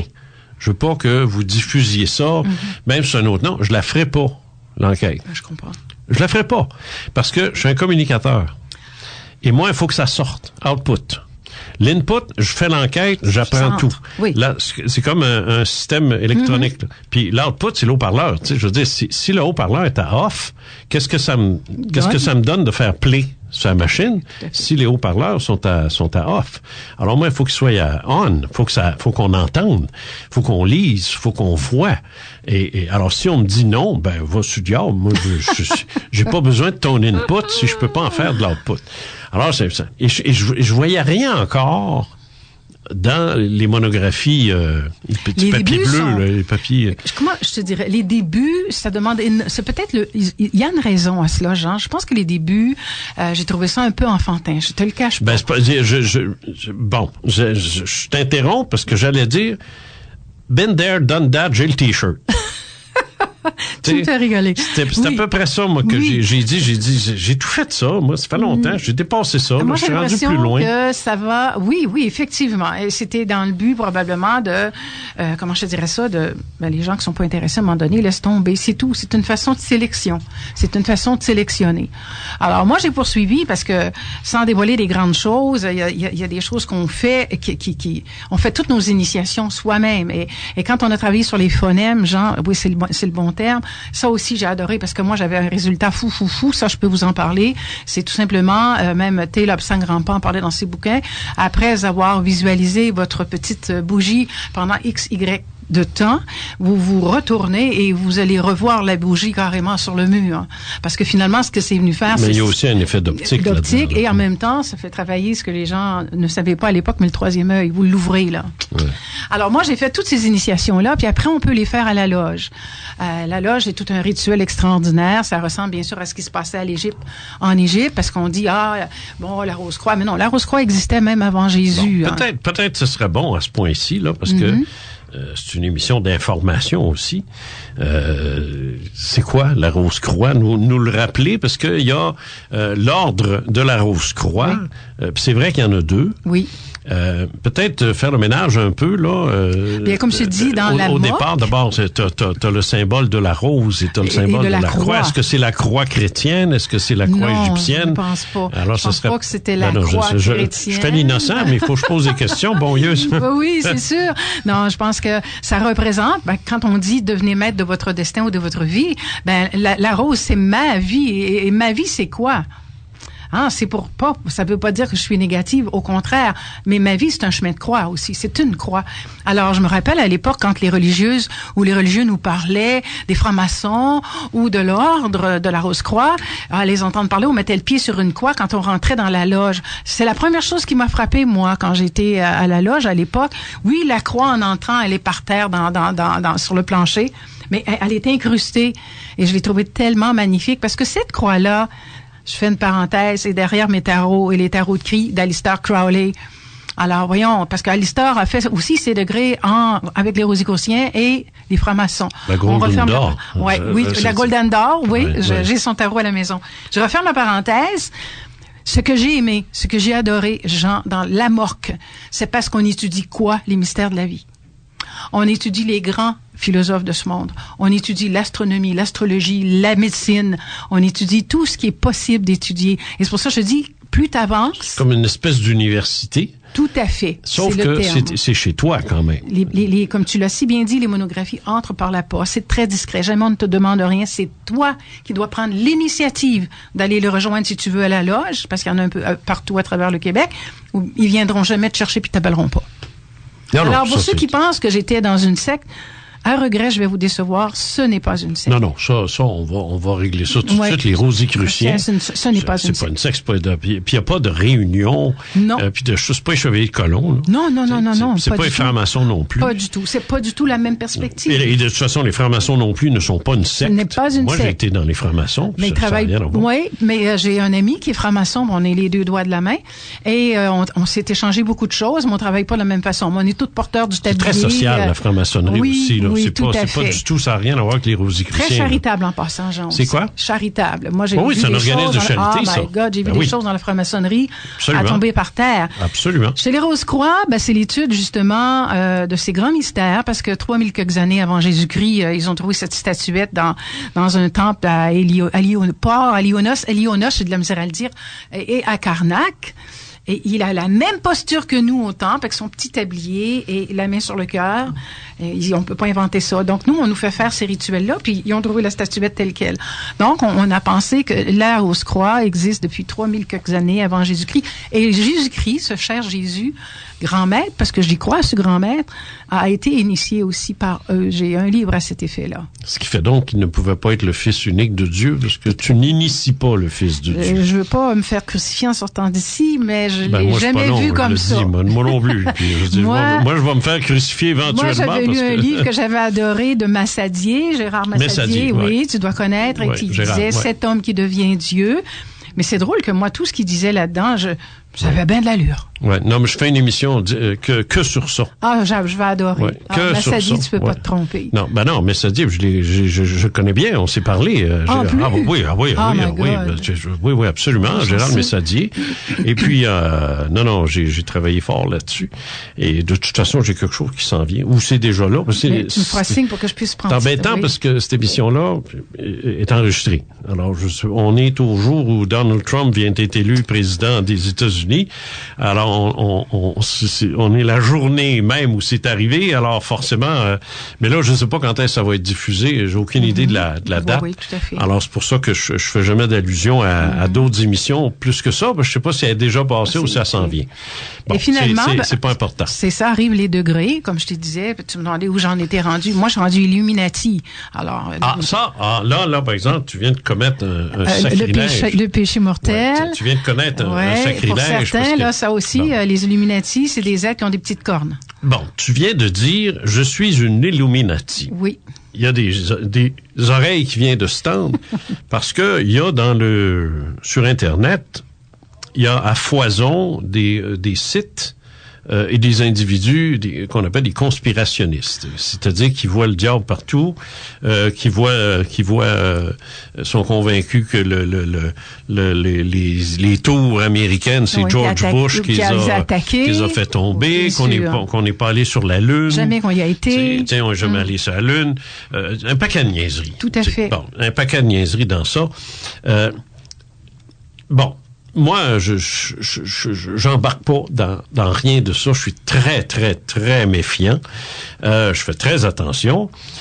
Surtout quand on me dit qu'il y a une base extraterrestre où on mange des enfants, puis ça, c'est Collier, ça, oui, c'est atroce. Alex Collier. Non, mais tu sais, à un moment donné, faut en revenir, là. Alors, les Illuminati, ben ça, c'est 12, 13 personnes dans le monde qui nous contrôlent. Comme là, c'est eux autres qui ont placé Trump, forcément. C'est des méchants. Alors, c'est eux autres qui ont fait qu'il est élu. C'est eux autres qui ont fait qu'Hitler a pris le pouvoir. C'est eux autres. Ils contrôlent le monde. Ce sont les Illuminati. C'est absurde. C'est ridicule. Et ça ne tient pas la route. Et c'est enfantin. Ceux qui n'ont pas de vie, ils s'en trouvent une dans ça en ayant peur de quelque chose. Moi, ce que je connais des Illuminati, d'abord, premièrement, ça nous vient... l'origine du mot Illuminati vient pas de la Rose-Croix. Non. Ça vient des Illuminés de Bavière, voilà. Qui était une organisation à l'époque. Et je ne cacherai pas que celui qui était derrière ça a fait des manœuvres assez intéressantes sur le plan des banques internationales avec les Rothschild, avec les Bauer, c'est ça. avec Bauer, puis avec ce monde-là. Parce que c'était Mayel Bauer, je me souviens bien. Et bon, ils faisaient partie ils étaient un petit peu dans ça, mais ça s'est éteint. C'est mort de sa belle mort. Et les grands banquiers internationaux aujourd'hui, on sait qui ils sont, on sait ce qu'ils font. Tout à fait. La commission trilatérale, toutes ces affaires-là. C'est pas parce que des gens très, très riches, très, très puissants se réunissent ce sont nécessairement... et qui parlent et qui parlent des problèmes du monde, qu'ils ont un contrôle sur ces événements-là. Et je vais t'en donner une preuve pour régler le maudit problème. Une fois pour On a tellement dit que les Rothschild, les fameux Rothschild, étaient des Illuminati. Ce que les gens ignorent, parce que l'ignorance, c'est responsable de tellement de conneries. Ce que les gens ignorent, c'est que le Rothschild, notamment, parce qu'on sait que cette famille-là s'est dispersée. Oui. Alors, tu avais le Rothschild en France, les Rothschild d'Allemagne, les Rothschild d'Angleterre. J'allais te le dire. Qu'est-ce qui s'est passé en 39-45? Il n'y a pas eu une guerre entre l'Allemagne, la France et l'Angleterre. Qu'est-ce qui est arrivé aux Rothschild? Tous leurs avoirs en France et en Allemagne ont été saisis par les nazis. Je sais. Alors, comment se fait-il que... Aujourd'hui? Non. Comment se fait-il que les Rothschild, qui sont des Illuminati, auraient placé Hitler au pouvoir, puis qu'Hitler serait reviré de bord, puis aurait réussi à les... Ben, voyons donc. Essayez de réfléchir avant de dire des niaiseries, là, des âneries. Des âneries. Puis je suis sévère quand je parle de même, mais c'est parce que je suis tanné. Oui. T'sais? Bon. Alors, les Illuminati, c'est un mythe. Par contre, toi, l'expression Illuminati... Parce que tu dis, je suis une Illuminati, ça n'a rien à voir avec tout ça, évidemment. Absolument. Ça a à voir avec la Rose-Croix, le fait que t'es rosicrucienne. La démarche rosicrucienne. La démarche rosicrucienne. Et qu'est-ce qu'elle signifie, ça, à ce chapitre-là, quand on dit... À ce chapitre-là, Jean, c'est que ça veut dire en bon québécois que t'as fait un sacré bout de chemin. Alors, avec eux. Et j'ai fait religieusement, j'aime bien le terme, j'ai fait de façon très, très, très régulière tout ce qui m'était demandé par les monographies. J'ai fait, mais tout simplement les initiations qui devaient être faites en conséquence. Et plus tu grandis avec eux et plus tu fais du chemin. Il y a des 10 degrés. Oh, tiens-toi bien, il y en a 30. Okay. Tu vois, moi, je suis même pas encore à mon 30e, mais chemin faisant, quand tu arrives vers le 20e, on te passe Illuminati. Bon, ça m'a pas donné d'aile, et puis bon, écoutez un peu, je vole pas pour traverser le pont de Québec puis le pont La Porte. Alors, ce que ça a fait, ça me donne un plus. C'est sûr que les initiations sont un peu plus demandées, c'est-à-dire qu'on nous demande d'être encore plus sévères, puis ils veulent les choses bien faites. Mais c'est moi qui les fais. Je chale pas personne avec ça. Avant de te connaître toi, les maris que j'ai eus, j'ai quand même eu 3 relations dans ma vie. Les 3 ont su qui j'étais. Mais ils étaient avertis que je voulais pas qu'ils en parlent jamais à personne. Ah bon? Ah, si. Moi, je voulais pas que personne sache que, bon, j'étais rendue à tel degré, parce que, bon, entre nous, sur l'oreiller, on peut bien se dire des choses. Pourquoi, Jean? Parce que je voulais pas être associé à ce que tu viens de dire. On sait bien, Illuminati. Non, c'est pas ce que vous pensez. C'est vraiment pas ce que vous pensez. Alors, c'est pour ça que je vous dis non, au contraire. Ce que vous pensez, pensez. Oui, pensez. Savoir. L'ignorance, c'est comme on dit, c'est la mère de tous les mots pour moi. C'est effrayant, ça. Alors, c'est pour ça que je vous dis, finalement, c'est une façon d'être, c'est une façon de se comporter. Est-ce que tu sais c'est quoi un birdie? Non. Moi non plus. Tu ris? Mais j'ai entendu cette expression-là, puis quelqu'un m'a dit, ben oui, c'est au golf. J'ai dit, au golf. Ben j'ai dit, je connais pas ça. Je connais pas le... Moi, j'en fais pas de golf. Non, c'est ça. J'ai dit, je connais rien au golf. T'aimes pas ça? Non, je n'ai pas dit que j'aime pas ça. Je connais pas ça. Alors, je vais fermer ma gueule. Je ne parlerai jamais de golf à personne. Justement. Pas parce que c'est un secret, parce que je connais pas ça. Je veux pas dire de niaiserie. Mm-hmm. Je veux pas insulter les gens qui jouent au golf. Je veux pas faire rire de moi non plus en prétendant parler de golf quand je connais rien là-dedans. Je ferme ma gueule, tout simplement, puis je ne fais pas de jugement non plus. J'aimerais donc que les gens fassent la même chose avec ce qu'ils ne connaissent pas. Ah, mon Dieu, on aurait fait un grand pas dans notre évolution. Parce que je vais te dire, moi, dans ce domaine-là... Ça fait pitié. C'est épouvantable, tout ce que j'entends, parce que on dirait que les gens peuvent dire, hey, moi, je connais ça. Ça a lu 3 livres dans leur vie. Mais... ça pense que ça c'est tout. Moi, ça me dérange pas que les gens soient ignorants. C'est pas ça. Ça, c'est correct, ça. Regarde, je le suis dans bien des domaines aussi. Oui, ben, c'est ça. Alors, c'est pas l'ignorance qui me tanne. C'est la prétention de savoir quand tu ne sais rien. Absolument rien. Et ça m'écoeure. Ça, et moi, ça me tanne. Du fait, Jean, que l'Église a tellement condamné rigoureusement la Rose-Croix et les francs-maçons. Ben oui, forcément. Alors, du moment que... Tout ce qui n'est pas catholique, c'est démoniaque. Je disais à mes conjoints, je veux pas qu'on en parle parce que je te le disais, moi maintenant j'ai un certain âge, ma vie spirituelle, je peux en parler parce que j'ai tellement cheminé. Et Dieu, je sais que j'ai travaillé fort, je te fais pas le dessin. Et ce que j'ai d'acquis, c'est à l'intérieur de moi, Jean. Ce que j'ai d'acquis, c'est une spiritualité, c'est une solidité. Parce que après, je suis toujours Rosée Grossian en passant. Mais après, à travers tout cela, il nous empêche pas de vivre. Alors moi, à travers tout ça, Jean, j'ai été chercher... je voulais te l'apporter, j'ai oublié. J'ai magnétisé un orange, donc j'avais pris mon cours de magnétisme. Après 20 ans, il est dur comme la table. Après ça, j'ai pris un cours de chamanisme. J'ai fait mon cours de chamanisme. J'ai adoré. C'est spécial, ça. J'ai encore des méditations exactement comme le chaman me les a montrées avec les animaux, parce que tu sais que je les adore. Et j'ai terminé avec mon degré maître en Reiki. Alors, c'est le cheminement que j'ai. Maintenant, si tu refais la boucle, Jean, tu vas peut-être comprendre que comment ça se fait que je tiens le coup avec l'association, que c'est si exigeant? Je te l'ai dit tantôt. Aide, ça, c'est ça. T'as pas idée comment ça m'a aidé. Ça m'a aidé où, Jean? Ça m'a aidé au bureau du coroner parce que j'affrontais la mort à tous les jours. 18 ans à affronter la mort à tous les jours. Et ce qui est fantastique, c'est que toi, t'incarnes l'équilibre yin-yang. Oui, c'est ce que je veux. L'équilibre du Tao, la voie du Tao, parce que moi, je te découvre, ta personnalité la vraie, quoi.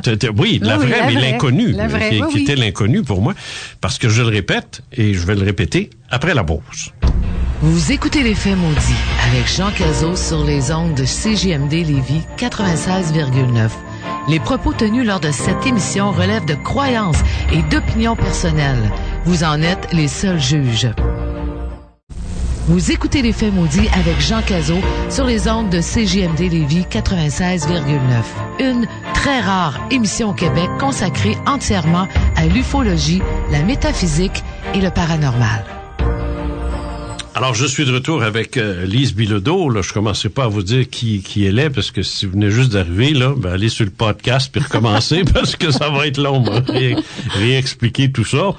Alors, donc, Lise, tu es rosicrucienne d'assez haut niveau, merci. Oui.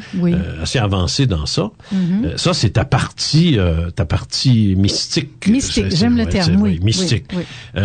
Mais je disais, moi, que tu incarnes d'une certaine façon le parfait yin-yang, parce que dans le Tao, ce qu'on recherche, c'est un peu ce qui existe dans l'univers, c'est l'équilibre parfait.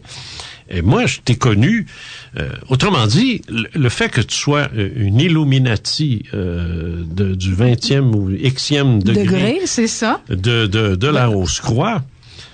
Moi, quand je te recevais à la radio, ça paraissait pas, hein, Jean? Puis que tu me parlais des gars là, qui se marient, puis tout ça, oui, puis des gars qui se marient, puis sont en difficulté. Qui sont en difficulté, qui ont de la misère, puis ainsi de suite, puis le femme, puis le ex limite. Puis tu y allais avec la loi, puis tu t'en vas devant la cour, puis tu te bats pour ces gars-là. Puis bref, puis on lit ce que tu fais, puis je t'ai écouté des fois avec Yannick, parce que des fois tu avec vas... Yannick Marceau. Avec Yannick Marceau, je t'ai vu à Denis Lévesque aussi. Moi, comme je te dis, c'est pas une situation que je vis, tu sais, puis ni ma femme. Alors, j'ai pas d'intérêt personnel. T'as pas le feedback non plus de ce que c'est. Puis non, mais c'est parce que moi, dans mon cas à moi, j'ai pas vécu ça, voilà. Tu sais. Alors mais je te regarde aller, puis je trouve ça épouvantable ce qui se passe, tu sais. Mais je me dis quel équilibre. Aujourd'hui, je dis ça, quel équilibre incroyable entre la femme psychique puis la femme d'affaires, si je puis dire. Ah, ça, c'est bien dit. Oui, tout à fait. Et j'ose espérer que les gens, un jour, ont vu ça chez moi aussi. Je sais, parce que, non, mais c'est parce que je faisais ma radio OVNI, puis après ça, je blastais le député du coin, tu sais. Ça, je sais. Je faisais les deux en même temps. Il y avait un équilibre là-dedans, toi aussi. C'est ça. Mais c'est une recherche d'équilibre. Il faut l'atteindre. C'est extrêmement important, tu sais, d'atteindre cet équilibre-là. Lise, moi, je suis ufologue. Oui. Aussi. Il y a des choses qui m'intéressent aussi, autres que l'évolution spirituelle puis métaphysique. Et ce sont les observations faites de choses étranges, n'est-ce pas? Et je sais que toi, tu as vécu quelque chose d'assez particulier qui te fait frissonner, encore. Même quand t'en parles. Oui. Qu'est-ce qui est arrivé exactement? Écoute, parce que ça, c'est très bizarre. C'est particulier. C'est bizarre à entendre. Moi, je suis très familier. C'est des histoires très familières, mais ouais, non, mais c'est parce que j'entends, j'en ai à la tonne de ça. Oui. Mais les gens sont pas on craint d'en parler pour pas se faire ridiculiser, mais on venait d'arriver à Neuchâtel. Je suis avec mon fils, que j'adore, soit dit en passant. Et pour les gens qui veulent le savoir issus de l'époque, je n'étais pas mariée quand j'ai eu mon fils. Je rajoute à ma bebite, comprends-tu? Quelle horreur. Elle a eu un enfant. Que j'ai jamais revu, c'est ça, j'ai jamais revu le père. Anyway, j'ai un fils extraordinaire. Okay. Et il arrive de travailler et il avait cette façon de... Quel âge a-t-il? Écoute, moi je suis dans la quarantaine, on a 20 ans de différence, il y a peut-être 22, 23. Et il vit chez toi, là? Il vit chez moi. Okay. Quand j'ai laissé mon mari, moi j'ai pas fait d'histoire, je me suis acheté une maison, puis bon, ça vient de finir. Et il y avait cette habitude, quand il entrait de travailler, de se faire une toast en bon québécois. Okay. Et c'est l'odeur qui me réveillait. Et ce soir-là, l'odeur me réveille habituellement, je me retourne, et je pense que je me suis rendormie. Mais je vois, si tu posais la question tantôt, dans un semi-sommeil... C'est dans mon bain, cette histoire-là. Alors, je vois... Tu es dans ton bain? Oui, moi, je les vois dans mon bain, trois petites têtes, comme je vous dis, bien bizarres. Attends. Oui. Où es-tu, là? Moi, je suis dans mon lit. OK. Moi, je suis dans mon lit. Quelle vue as-tu de la chambre de bain en diagonale, tu voyais tu peux voir le bain. Tu vois le bain de ta chambre quand tu es couché, d'accord. Oui. Ton garçon, lui, dans la cuisine. Dans la cuisine. OK. Alors, et l'odeur de pain grillé te réveille. Me réveille. Alors, je me retourne, semi-endormie, et non, il y a quelque chose qui attire mon regard.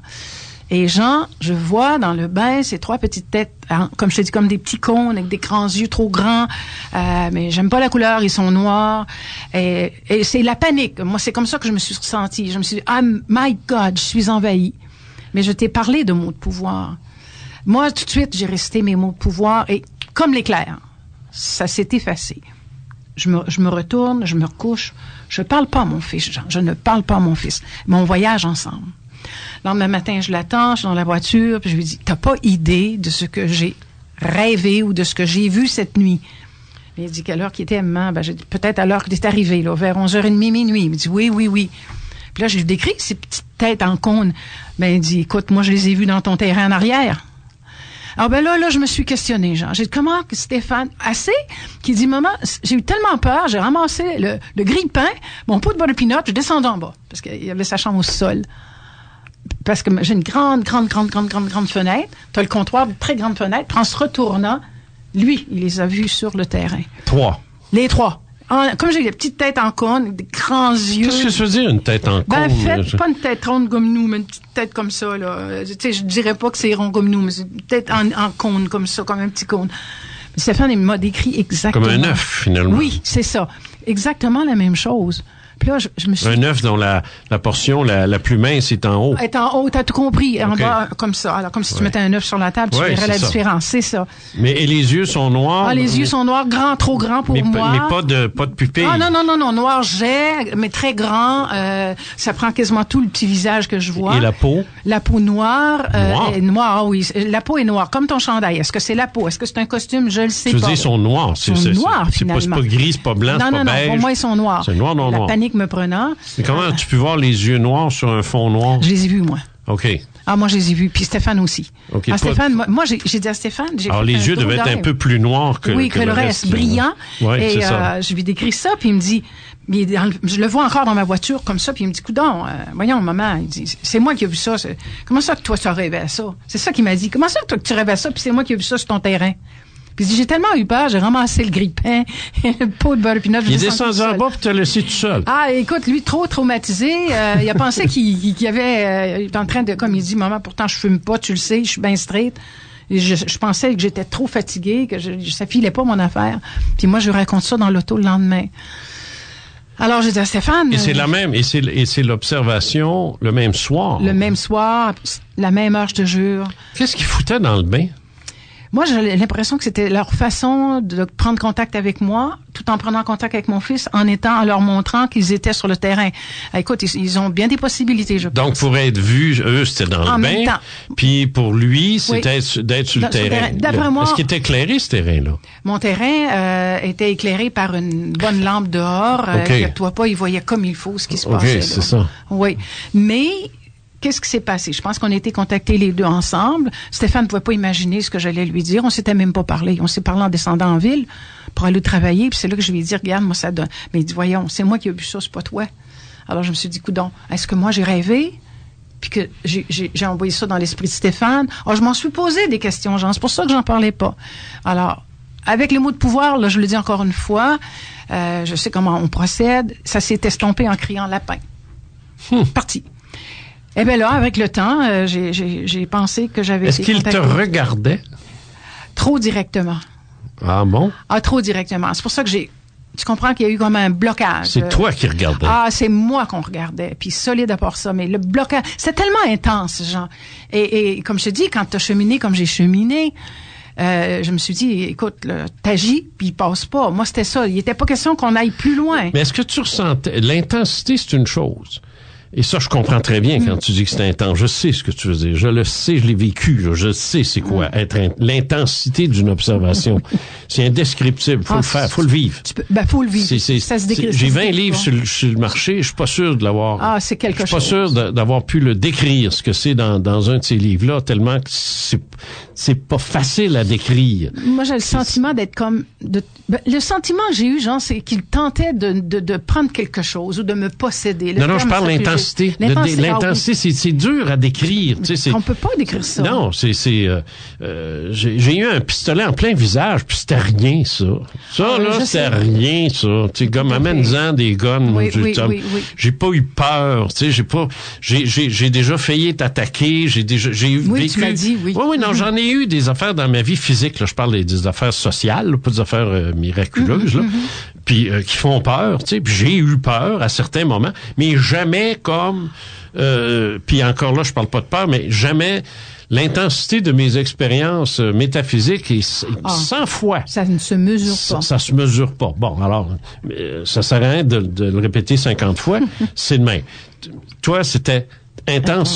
Ça, je le comprends. Est-ce que c'était, par contre, hostile?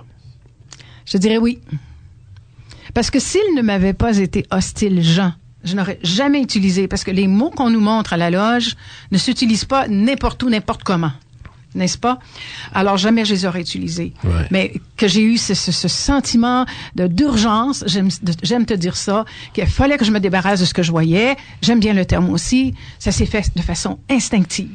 J'ai employé les mots, puis tac, c'est terminé. Ouais. Et j'ai pas senti qu'on m'avait touché. J'ai les miens, là, mais c'est probablement pas les mêmes. Mais ça peut aider. Laisse-moi dire dans une situation semblable. Nous avons tous un protecteur. Je le pense. On a un protecteur, on a un esprit protecteur que les chrétiens appellent un ange gardien. Oui. Moi, c'est ça. C'est pas compliqué. Ben, il travaille fort pour toi. Fais partir ça, parce que ça marche pas, là. Et ça, je l'ai fait, moi, parce que je me suis battu, moi, il y a des nuits, là. J'ai lu. Oui, je me suis battu physiquement. Ah, oui. En en brisé ton lit. Ah, oui. Je pense que j'ai pas lu ça. Non, il y a ça aussi, puis d'autres. Oui. Non, j'ai eu des visites hostiles maison. Oui. Maison. Alors, je sais ce que c'est aussi. Puis je m'en suis débarrassé aussi. Moi, j'appelle pas ça mes mots de pouvoir, mais je veux dire, j'ai mon... Trouver le moyen. J'ai mon chum. Moi, j'ai mon chum. Moi, qui a travaillé pour toi. Ah, regarde, lui a cette capacité-là. Moi, je l'ai pas, tu sais. C'est-à-dire, mon esprit là, mais je veux dire, j'ai plus d'affinité avec mon esprit protecteur qu'avec mon propre esprit. Vois-tu? Parce que je me confonds avec lui, mon propre esprit. Tu sais, c'est moi, dans le fond. C'est toi. Alors, c'est embêtant. Des fois, tu peux manquer de confiance en toi. Absolument. Alors, mais tu vas avoir confiance en celui qui te protège. C'est ça. C'est juste ça, dans le fond. Mais, comme je t'ai dit, probablement que d'instinct, j'ai senti qu'il y avait cette animosité et tout de suite, je me suis protégée. Alors, bon. C'est pour ça que j'en ai jamais vraiment parlé quand j'allais à tes conférences. Je voulais pas emmerder les gens avec ce que j'avais vu ou ce que j'avais ressenti, mais aujourd'hui, ça me fait plaisir d'en parler avec toi. Donc, tu as une mission sur Terre. Ça, c'est clair. Oui. Est-ce que tu sais c'est quoi? J'ai douté souvent. Je te dis pas que j'aurais fermé l'association, mais je pensais à vivre autrement, tiens. OK? Ouais. Et vivre autrement, pour moi, c'est comme, qu'est-ce que je vais faire? Qu'est-ce que je vais faire? Alors, Jean, je veux te dire une chose. Quand je me lève le matin, pour moi, bon, j'ai mes animaux, je pars ma journée en donnant. Bon, c'est ma nature, je suis faite ainsi, je changerai pas ça. Mais après, le téléphone sonne, puis il arrête pas de sonner. Alors oui, je réponds à un, réponds à l'autre, réfère un, réfère l'autre. Tu réponds à tes appels d'un coup. Ouais. Ça, c'est parce que j'étais partie travailler dehors. Alors, écoute, jamais je vais laisser quelqu'un qui a laissé un message sans réponse. C'est vrai. Mais quand la journée est terminée, parce que bon, ça aussi, c'est important pour moi. Quand je te dis que je déplogue, là, j'aime pas le terme, c'est terminé, genre, qu'est-ce que je fais? Moi, je suis maniaque de la musique. Il y a toujours de la musique chez moi. Okay. Et sans méchanceté pour les postes qui me font travailler, je ne les écoute pas, genre, c'est aussi simple que ça. Moi, j'écoute de la musique. C'est ça. Et je me nourris, là. Je te le dis encore, je fais encore mes méditations. J'ai découvert les crânes de cristal qui sont entrés du Tibet avec M. Sinclair. J'ai même été les voir à Trois-Rivières. J'étais même pas à 6 pouces d'eux. J'ai bien aimé l'approche de M. Sinclair, donc ça te montre que je suis encore en voie, en cheminement. Mais dis-toi, quand moi j'ai quitté Québec pour aller là, NCQ, sans méchanceté pour les gens qui me consultent, c'est plus là, Jean. Non, c'est Lise Bilodeau qui existe dans ce qu'elle fait, dans ce qu'elle aime. C'est ça, dans ce qu'elle est aussi. Et c'est ça, mon harmonie. Alors, moi, ça me fait pas peur de travailler pour l'association, de donner encore 1 an, 2 ans, 3 ans, si la santé le permet. Parce que je l'ai, cet équilibre-là. Jean, j'insiste pour te dire, je vais aider les gens qui me demandent de l'aide. C'est sûr et certain. Oui, tu l'as découvert et je le sais, moi aussi, c'est dans ma nature. Mais j'ai une vie, puis je suis capable d'y aller vers cette vie-là. Parlant de vie, tu es réincarnationniste. Oui.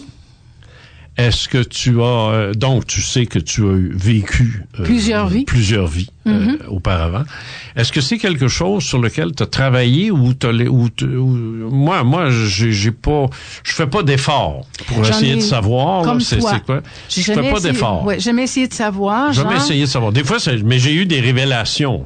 Oui, probablement. Que j'ai pas demandé. Moi, je vais te le dire. L'Égypte sacrée. Moi, c'est ça que j'allais dire. L'Égypte, là, écoute, j'entends quelque chose sur l'Égypte. On dirait que les poils me dressent. Il y a quelque chose. Il s'est passé quelque chose. Tu sais que je fais du tarot aussi, mais ma pièce, ce n'est que des trucs égyptiens. C'est ça. J'en sors pas. Mais cependant, je vais te dire de quoi, mon cher ami. Je sais une chose. La réincarnation ici, c'est terminé pour moi. Bon, je vais passer à une autre ouais. étape. Ça, j'étais tout petite, puis je disais tout le temps, moi, quand je vais mourir, c'est fini ici. C'est ça. Et je le dis encore. Ouais. C'est terminé, ma job est faite. Oui, bien d'accord. On ira faire un tour ailleurs. Ben, il y a autre chose. Sûrement. Ou alors, parce que dans ma définition de ce que c'est que le fatum ou le destin, ce que j'ai appris, c'est que lorsque tu fais tes choix de vie, que tu détermines tes choix de vie. J'ai tellement de misère avec ça. Ah, ben oui. Ah, que j'ai eu de la misère. Mais quand tu détermines tes choix de vie, tu le fais, Lise, tu le fais parce que tu as besoin d'apprendre quelque chose que tu n'as pas appris dans les autres. Suffisamment, en tout cas. Parce que le but ultime de l'esprit, c'est la perfection. C'est d'atteindre la perfection divine. Comme on l'entend, c'est de devenir Dieu d'une certaine façon. Il n'y a pas de fin à ça parce que nous sommes immortels. On n'est pas juste éternel. Je sais qu'on est On est immortel. Alors, je veux dire, moi, ça me fait rire les gens qui disent qu'ils veulent devenir immortels. Ils le sont. Mais ont-tu vraiment envie d'être immortel avec le corps avec lequel ils sont pognés? Moi, ça m'intéresse pas. Moi non plus. Je veux rien savoir de ça. Puis même à 20 ans, quand j'étais jeune et beau, tu me fais rigoler. Ça me donne à rire. J'aurais pas voulu être immortel, non. même avec un corps physique. C'est trop limité, un corps. Ça vole pas, un corps. On est lourd. Tu sais, ça vole pas, ça va pas dans l'espace, ça va... Alors, non, moi, bon. Alors, quand tu cherches à évoluer comme ça, puis à grandir, pour atteindre cette félicité, cette espèce de... dans des millions d'années, ou des milliards d'années, ou dans 1000 ans, ou dans whatever, who cares, parce que on est immortel, puis éternel. Alors, ce que ça fait, le temps que ça prend, tu sais, c'est pas important. Mais c'est en nous, ça, en tant qu'esprit, je parle. C'est en nous, ça, ce désir de grandir puis d'évoluer.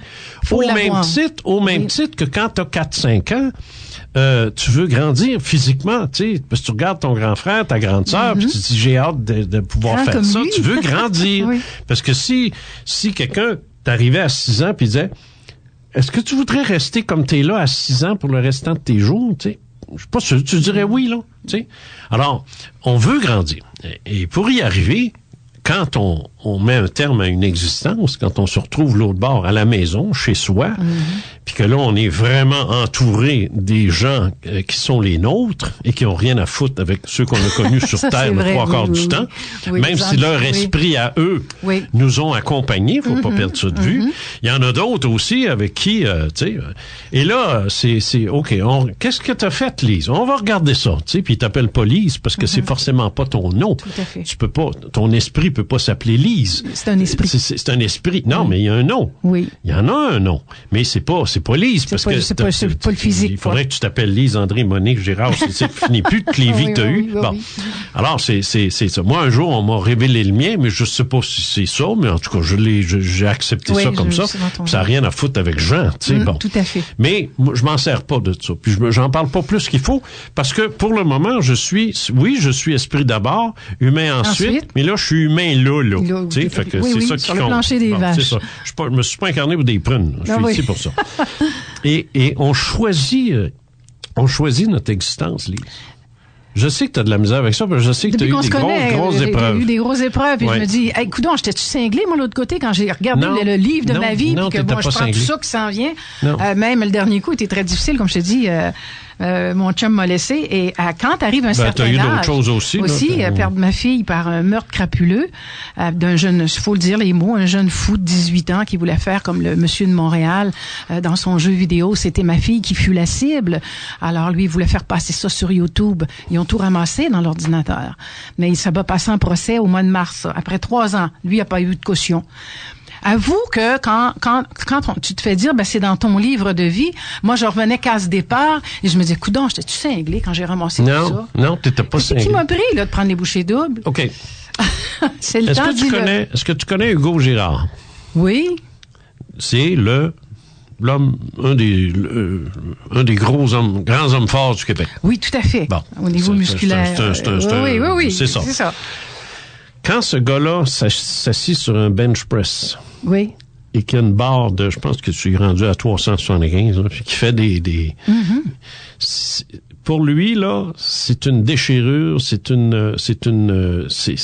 extrêmement douloureux, c'est difficile parce que peut-être plus maintenant, là, je pense pas qu'il s'entraîne autant, mais quand il s'entraînait à l'époque, parce que lui, il voulait être l'homme le plus fort du monde. C'était son but, ça. Et Hugo s'est entraîné comme un malade, s'est entraîné comme un défoncé. Quand tu fais moi, je me suis entraîné aussi, mais pas pour être l'homme le plus fort de la maison chez nous. Alors, j'avais aucun objectif d'envie. C'était juste parce que, dans les années 60, c'était la grosse mode, là. C'était très la grosse mode. Ouais, on allait il y avait tous des gyms. Des gyms partout. En bas des sous-sols d'église. Oui. Et peut-être parce que les prêtres aimaient ça nous regarder. Peut-être. Toujours est-il qu'on s'entraînait fort, on suait, puis ainsi de suite. Mais moi, je me rappelle, on faisait des 3 séries de 8. On appelait ça des séries de 8. Alors, tu lèves 8 fois le même poids, t'arrêtes, tu recommences une deuxième, puis une troisième. On faisait des 3 séries de 8. Le coach nous disait, moi, il dit, je veux que 6, 7 et 8, que tu pleures. Mais qu'à 8, là, tu hurles. C'est pas vrai. Ben oui. Parce que c'est parce qu'il faut le 1, 2, 3, c'est pour réchauffer le muscle. En fait, tu as une période de réchauffement avant, là. Ouais. Mais là, c'est juste le réchauffer, le préparer à ce qui s'en vient, là. C'est pour ça, là. Alors, 1, 2, ça, c'est du réchauffement. Tu bâtis rien. Il se passe rien dans ta vie, là. 3, 4, comment faire chier, là. Ça, oh boy, c'est pesant, cette affaire-là. Là, tu laillis le poids. 5, c'est là que tu sépares les hommes des enfants. Tu sais, il y en a qui disent, moi, je suis pas capable. Ils laissent ça là, puis ils s'en vont. Ou, il le fait. Mais c'est 6, 7, mais 8. Atroce. Parce que le muscle déchire. Oh. Il déchire littéralement. Et, durant la nuit, il se refait. Il va se refaire avec l'apport de protéines que tu vas lui donner. C'est pour ça qu'il faut que tu manges de la viande, puis des œufs, puis du lait, puis du ci, puis tout ça. Alors, pour qu'il se refasse. Parce que si tu le fais pas, ça c'est dangereux, parce que là, il va se manger lui-même, là. T'sais.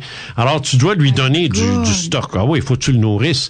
Et là, tu te retrouves, comme moi, je me suis retrouvé à 15-16 ans, shapé comme un petit Apollon, puis les six-bars, les six-packs ici, puis les muscles de gars. Oui. Les muscles de gars sont plus beaux que les muscles de filles. Vous êtes pas fait pour avoir des muscles juste pas beaux. Mais ça, moi, je l'ai fait, ça. Puis Hugo Girard encore bien plus. Parce que lui, moi, je faisais ça une fois par semaine, j'ai arrêté. Lui, il a fait ça toute sa vie, là. Toute sa vie, là. Mais pourquoi il s'est infligé ça? Pourquoi? Lui aussi pourrait dire, non, mais je suis cinglé. Je suis cinglé de m'asseoir puis de lever ça. Rendu à 6, là, j'en veux plus, là. Je suis plus capable. Puis là, il me demande d'aller à 7, puis à 8. Mais tu fous. À 8, tu peux plus, t'es tout shake. Mais c'est là que c'est au 8e que tu obtiens ton résultat. Pas 6, pas 7. C'est au 8. C'est au 8e. Ben, si t'as un bon coach, là, il y en a, c'est des séries de 10, 13, 15, 6 même, ou 4 à la rigueur, là, mais peu importe, là. Quand t'es bien coaché, là, ton coach sait où est-ce que t'es rendu, là. Alors, dans mon cas, c'était 8. Là. Alors, c'est le 8e qui te détruit. C'est le 8e qui te démolit, qui te défait. Et tu te reconstruis en 9. Avec du neuf, avec un apport protéinique, et tu deviens un individu totalement différent. C'est de l'alchimie, Lise. Et c'est ça, la vie. Non, c'est ça. Tes épreuves. Ça prenait pour me le dire, parce que je te dis que j'en ai mangé. Je sais pas si tu le sais. Ouais, mais t'as pas fini, parce que les épreuves, c'est ça, c'est puis peut-être que celles que tu as eues récemment, c'est peut-être le 7 et 8, ça là. Mais c'est ça. Oui, mais t'as ramé, mais tu t'es détruit avec ça. Tu as détruit quelque chose en dedans de toi, mais tu t'es reconstruit parce qu'aujourd'hui, tu rayonnes. Merci. Alors, tu l'as atteint. Oui, sans aucun doute. Mais avec tellement de questionnements, Jean, j'ai eu des questionnements terribles. Mais tu l'as choisi, ça. Mais c'est là que j'arrive pas à comprendre. Ben voyons donc, Lise. Est-ce qu'on m'a forcé à lever des cristis de poids, moi, dans la salle, dans le sous-sol de l'église Saint-Martyr canadien, moi? Non. Est-ce qu'on a forcé Hugo Girard avec un gun sur la tête de lever ça? Jamais de la vie. Oui. Pourquoi? Mais pourquoi moi, je l'ai pas fait, puis lui, il l'a fait?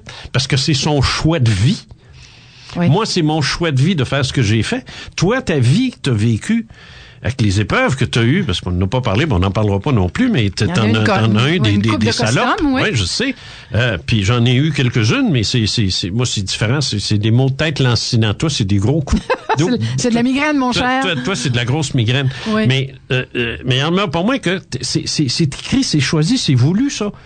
Parce que dans ta grande sagesse d'esprit, avant de partir pour venir au monde en Gaspésie, déjà en partant, on voyait que tu n'avais pas l'intention de te la rendre facile.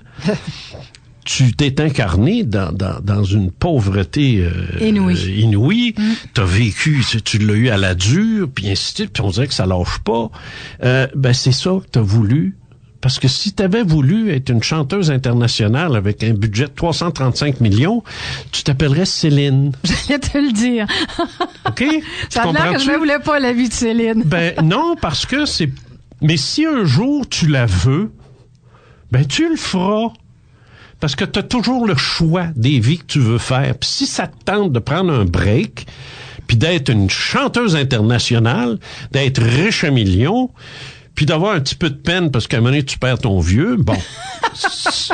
OK, fine. OK, fine. Tu seras capable parce que tu l'auras vécu bien avant. Oui. Tu vas faire une grosse pépine devant tout le monde, mais intérieurement, en dedans de toi, tu vas comprendre ce qui vient de se passer. C'est tout. C'est une fin de vie. Oui. Mais c'est ça. Alors, stop whining and live. Tu sais? Yes. Parce que c'est ça. C'est ça, là. Moi, je suis en admiration devant le déroulement de mon existence, pas parce qu'elle est fabuleuse, pas parce qu'elle est extraordinaire. Un beau choix de vie, quand même, là. Mais juste parce que je me dis, shit, c'est mon plan de vie, c'est à moi, ça. C'est moi que je choisis ça. Ce qui est merveilleux chez toi, c'est que tu l'as compris. Il faut le comprendre. Tu l'as saisi. Oui, mais on est tous comme ça. Moi, j'étais très révoltée. Alors, c'est ça j'ai mis du temps peut-être à embarquer là-dedans. Ça me révoltait de ce que je vivais. Et je me disais, mais non, mais qu'est-ce que tu avais dans le coco, dis donc? J'ai des gens qui m'écrivent sur Internet, sont furieux de la vie qu'ils mènent. Je vais les rejoindre. Arrêtez d'être furieux après vous-même. On est en mission. Tous. Oui. Quand tu rentres dans l'armée, quand tu rentres dans les SEALs ou les Marines, ainsi de suite, puis qu'à un moment donné, on dit, OK, tu t'en vas en Afghanistan, tu t'en vas en arrière des lignes, puis à minuit et demi, vous allez vous avancer, vous allez rentrer dans le village, vous allez aller chercher le terroriste un tel, puis vous allez nous le ramener vivant, puis une grosse mission, et c'est difficile. Pourquoi t'es rentré dans les SEALs? Oui, mais c'est vrai. Pourquoi t'es rentré dans les SEALs ou dans les Marines? J'ai peur. OK, regarde, t'as pas pris la bonne. Va-t'en chez vous. Oui, tout à fait. Pourtant, les autres, eux, ils partent, ils le font, ils le ramènent, puis c'est réglé, puis ils ressortent de là, vont prendre un coup, puis ils ont du fun, puis ils sont heureux, puis ils sont en boys, puis ils disent tout, yeah, hourra, semper fi. Oui, tout à fait. Alors, comprends-tu? Oui. Alors, t'es rentré dans les Marines. De quoi t'as à te plaindre? Oui, pourquoi je me plains, oui. De quoi t'as à te plaindre? T'es rentré dans les Marines. J'ai eu la misère avec le petit livre, ça c'est sûr et certain, malgré que c'est plus accepté aujourd'hui, là. T'es rentré dans les Marines. Alors, t'as une vie de Marines? Écoute, si t'avais voulu une vie de petite madame tranquille. Une petite perle dans un écrin, il n'y a pas de problème. Là, tu sais, mais t'avais le choix, mais t'as décidé, non. Peut-être que t'as déjà vécu ça, t'en avais assez, là, de jouer la maman, là. Qui sait? On sait pas. Peut-être que tu vas prendre un break plus tard. Peut-être que tu vas t'incarner puis tu vas garder mémoire de tes vies antérieures. Ce qui serait parfait en ce qui me concerne. Oui, j'adorerais, oui. Oui, c'est ça. Et puis moi, c'est la même chose. Mais regarde, ça veut pas dire, moi, que je vis dans la félicité avec un sourire niaiseux qui dit « Ah, que la vie est belle ». Non, elle me fait chier la vie aussi de temps en temps, je te jure. Je te jure que je suis pas toujours... J'ai mon Christy de voyage, des fois. Oui, je l'ai, moi aussi. Sacrement, c'est tough. Oui, c'est dur. Mais je finis toujours par... tirer ton épingle du jeu. Non, je finis toujours par dire « Ouais, OK ». j'ai quelque chose à apprendre de ça, je vais aller le chercher toujours. Au moins, ça aura servi à quelque chose, tu sais. Lise Bilodeau, ça a été un plaisir. Merci infiniment, Jean. Ben, le fun. Ça a été très agréable. Merci. Ça se pourrait que tu reviennes. On sait jamais. Merci. Merci, Jean.